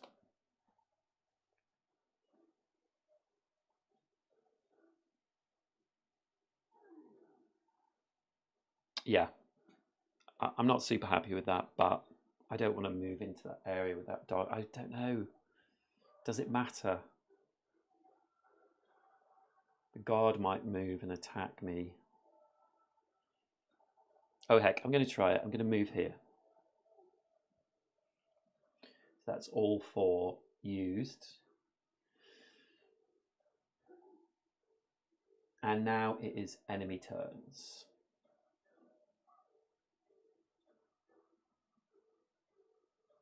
So everyone's going to move. So the guard dog is going to attack Keelar.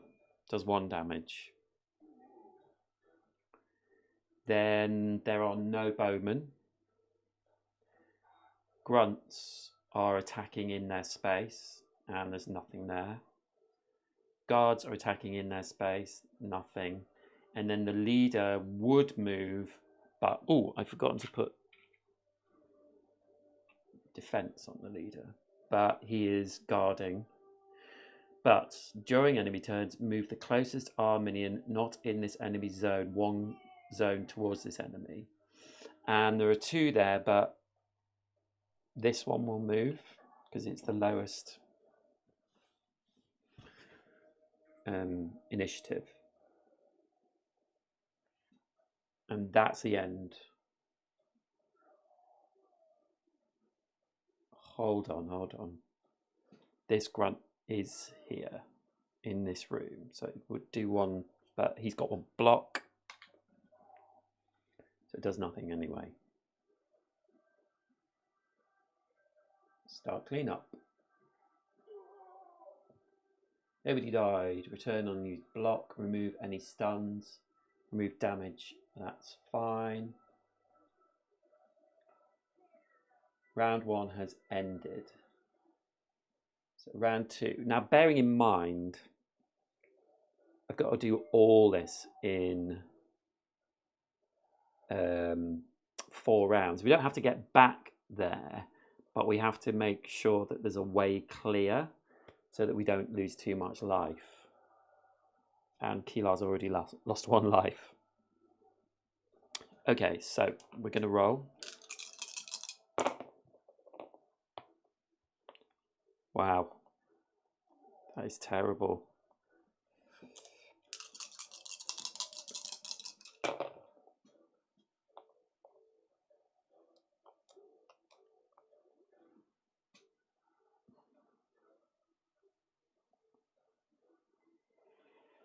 So now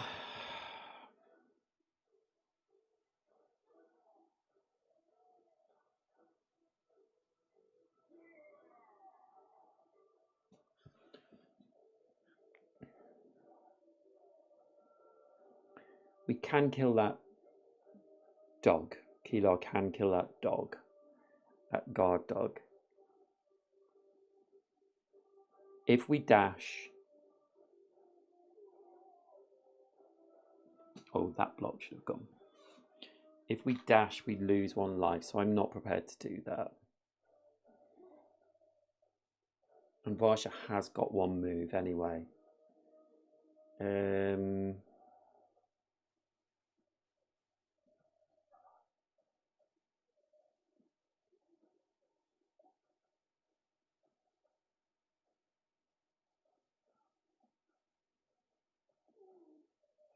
Okay, so no one's dashing, so Varsha gets a block.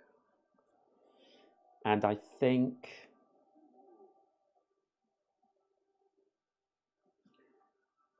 Keelar's going to go first. Oh, it's enemy reactions first. Oh, okay.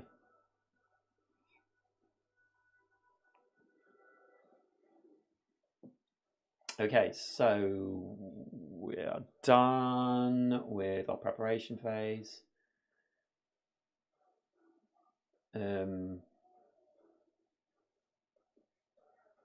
Enemy reactions. So the grunts going to attack. So this grunt attacks Varsha, but again he has a block. And then the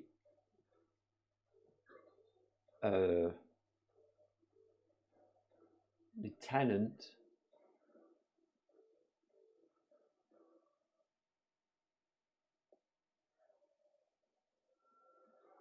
can attack Keelar because,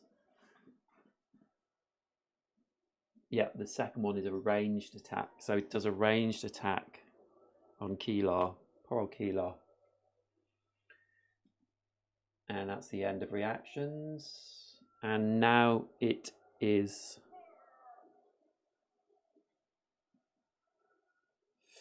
Keelar's go.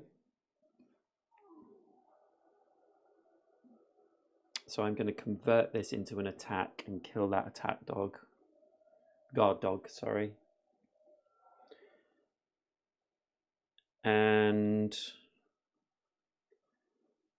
I will use this to heal 1, so I get 1 life back.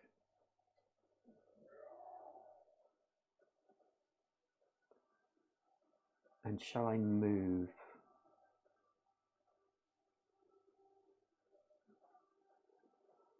I don't think so. I'm just going to convert these 2 into focus. So I've got 2 focus there.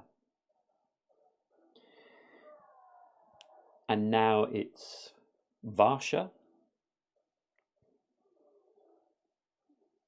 So Varsha will attack this chap, and they're dead. And then he will move one. And then he will also, he will spend one energy to move again, to move in with Keelar. And he'll use this ranged attack to take out this grunt.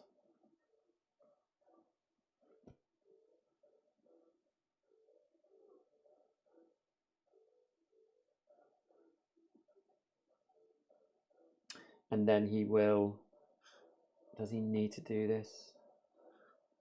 No, but he will get a block just in case.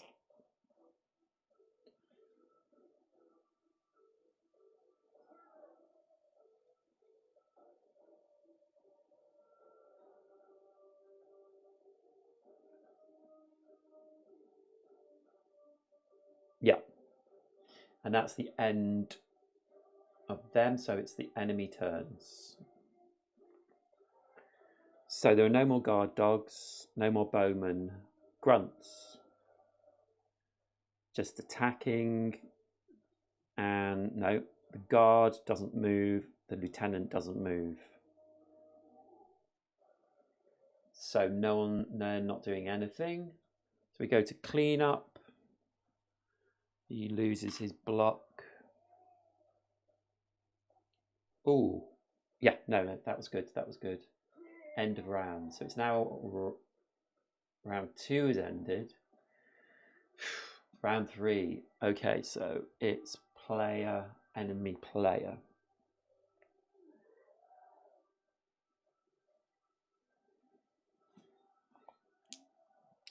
Okay.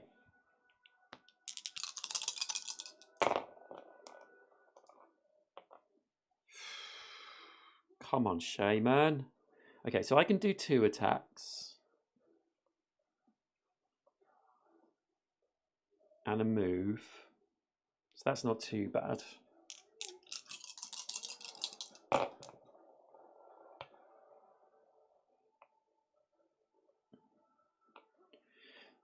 Okay, so this is pretty good. Moving and attacking, lots of attacking. And also, Keelar can use his vigor.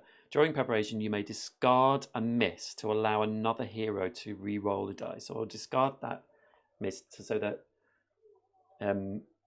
Varsha can re-roll this die. And he gets another hit. So that's awesome. So who's going to go first? I think if Varsha goes... Can Varsha kill him first? No.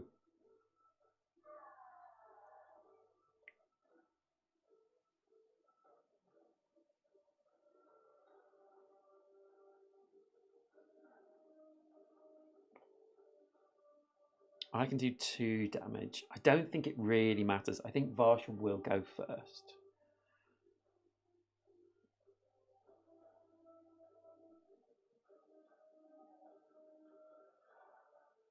We won't have any block, but I haven't lost any life yet. So Varsha's going first. Oh, we do have... He does have block because he's not going to... Or should he dash? Yes, he's going to dash. So he's going to come into here. Does Keelar need to dash? He can kill this chap. Varsha can do 2 damage.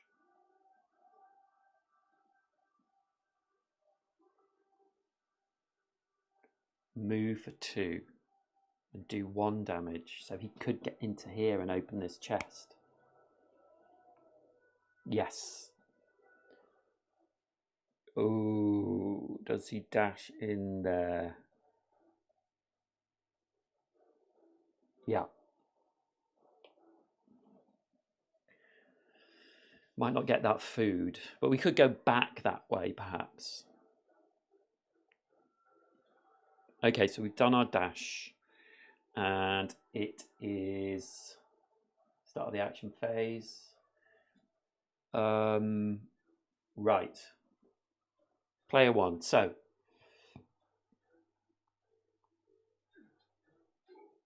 Varsha does 4 damage. 1, 2, 3, 4. Kills the lieutenant. So we get the item.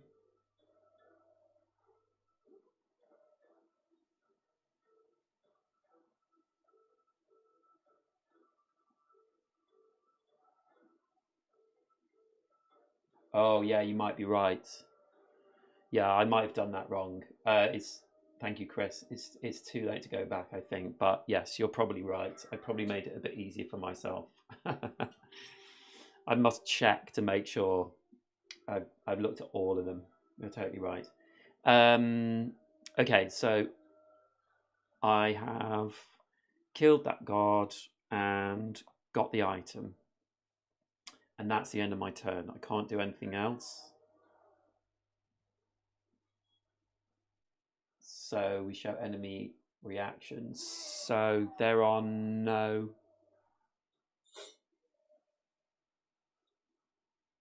bowmen there. There are no guard dogs. Yeah. So this grunt is going to move 1 here. And oh, they're not there either.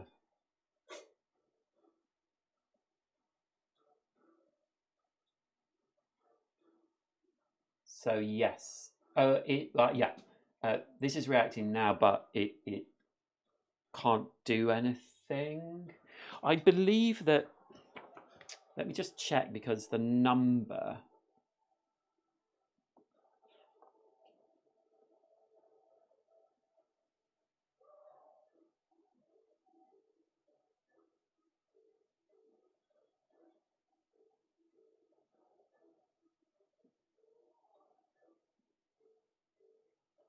Yeah, it's within range, so that he's not going to do anything.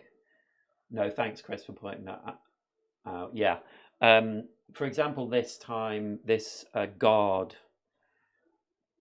he's looking range 0 to attack, and then range 1 to get block, and we are range 2 away, so he wouldn't do anything this time. But yeah, I might have resolved it, but I might have messed it up as well.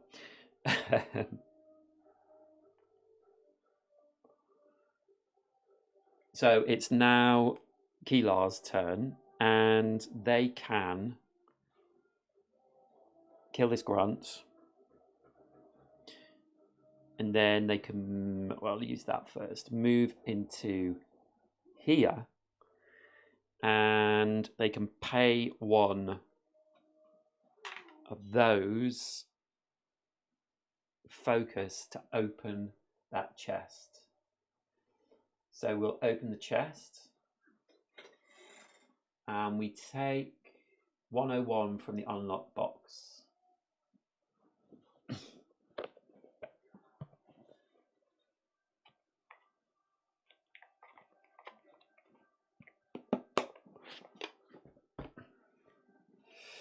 And it is the officer's yataghan.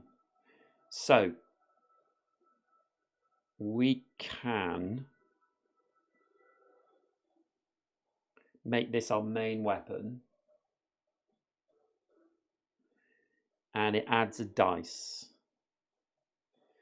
And also with this, can you see that clearly? Well, it's on the app, so let me show you. Yeah, so if we roll a miss on this dice, then we get to re-roll it once. So we would get, if we equip this now, which we can do, we would get this dice. And if we roll this, we do a special attack. And then it's just got more attacks. It's got 2 misses on it, that dice, whereas his dice don't have any misses.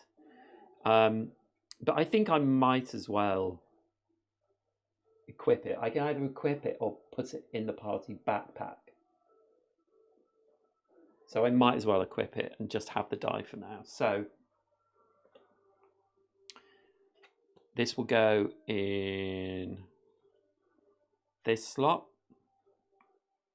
And we get this dice. And we can only still roll 4 die. But we get this extra die. So if we get an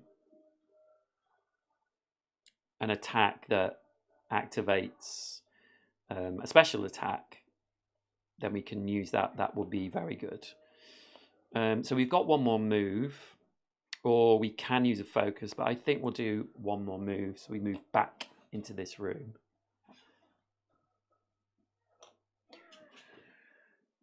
So we continue. So that's the end of Keelar's turn. So now it's the enemy turns again.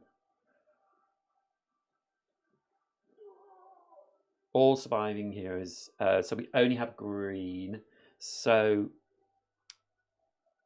they're attacking range 0, but they can't attack. Removing stuff, but we don't need to remove stuff. Round 3 has ended, so continue. It's round 4. 1, 2, 3 hits. I don't think we need to roll that die, to be honest with you. It's actually got 4 hits on it, hasn't it? Because this activates.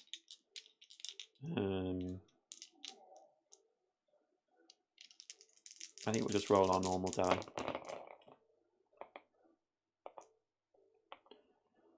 We did get 1 miss. And then Varsha. Wow. Okay. So, I think we're going to use Vigor again with Keelar. So it allows Varsha to reroll one of his die. And he gets a hit that time. And that's all we need to do.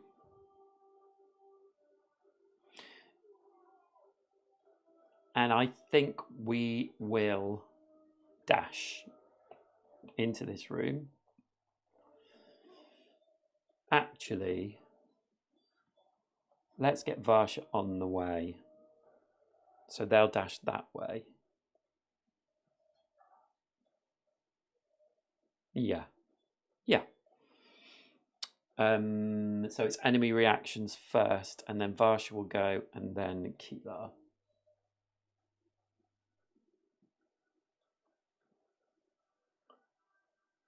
I don't think we've got anything else. No. So they are expired. So only one of them. Yes, so he's going to attack. So he does 1 damage to Varsha.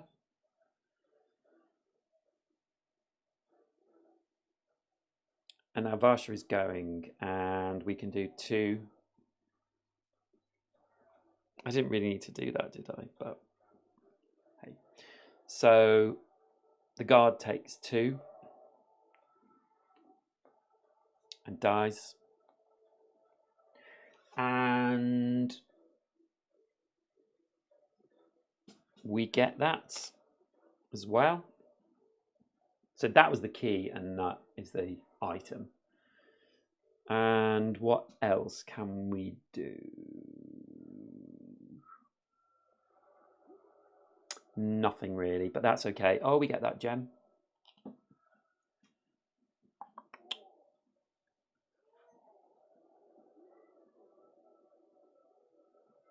And we start enemy turns. Activate all surviving enemies. So it's just that guard, and they are doing nothing.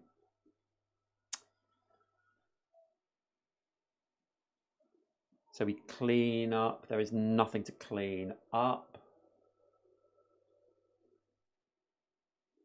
We don't need to play an extra combat round.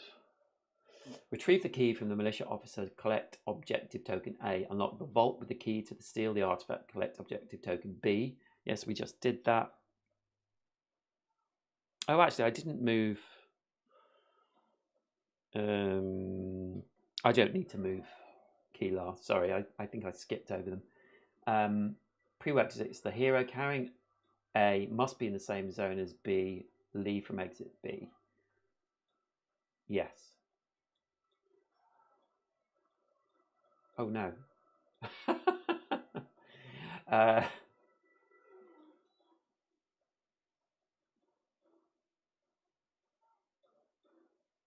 What? Oh, yes, sorry, I've got to mark them. We did retrieve the key. We did get B, and we can leave from exit B.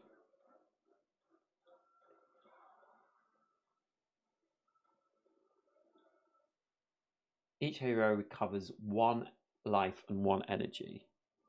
So we're actually back to full health. Click on any gems or food you've collected. So, we did collect that.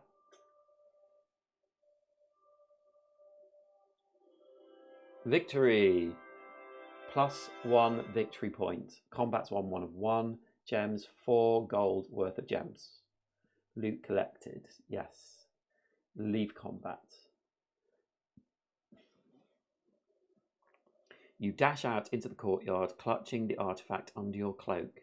You run through the plazas, around corners, and down passageways until you are certain you have lost any pursuers.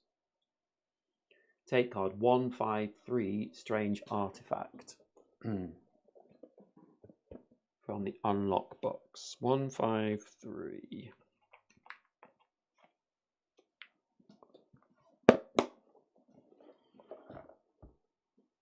An artifact made of an unknown bone-like material with a pulsating orange glow emanating from its core. Equip it to one of the heroes. Okay, well, Varsha found it, so Varsha can have it. Take story card 5 and add it to your story deck.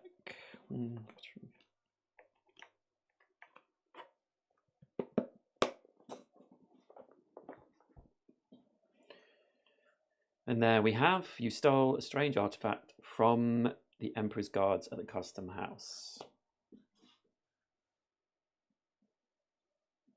No sooner do you find yourself in the dim passageway far from the crowds than the shadows come alive around you.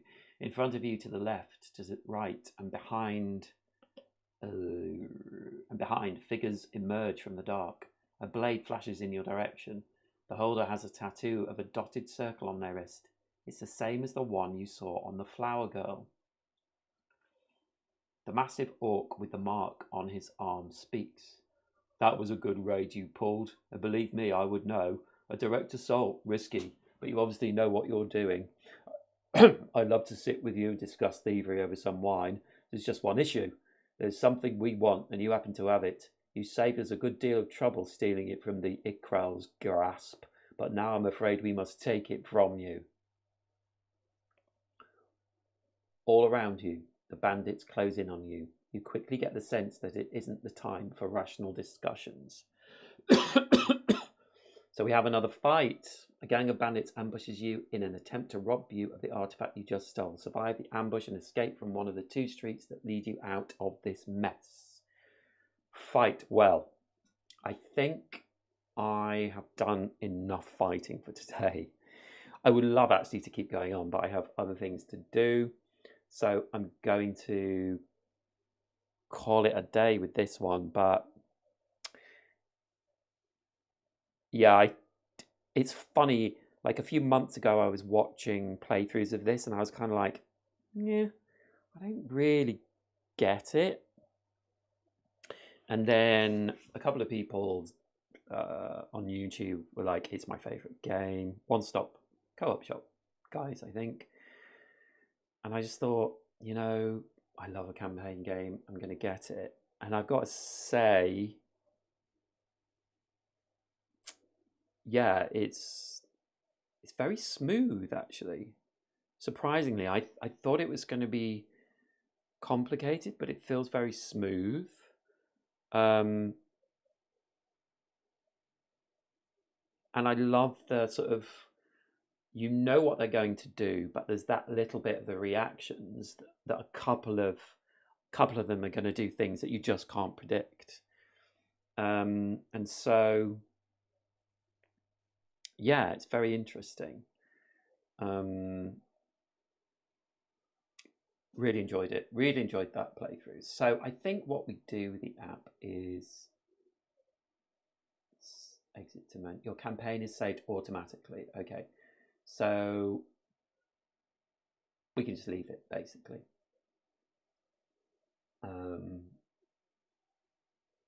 So I can just leave it there and do the next fight. So there we go. That is it for this evening. I hope if you've got to this place that you've enjoyed this playthrough. Obviously, I know that with these sort of games, I'm giving spoilers away, and if you want to play it yourself, you might not want to watch more, which is why a lot of live streamers, you know, as they play through a campaign, less and less people watch it. One of the reasons.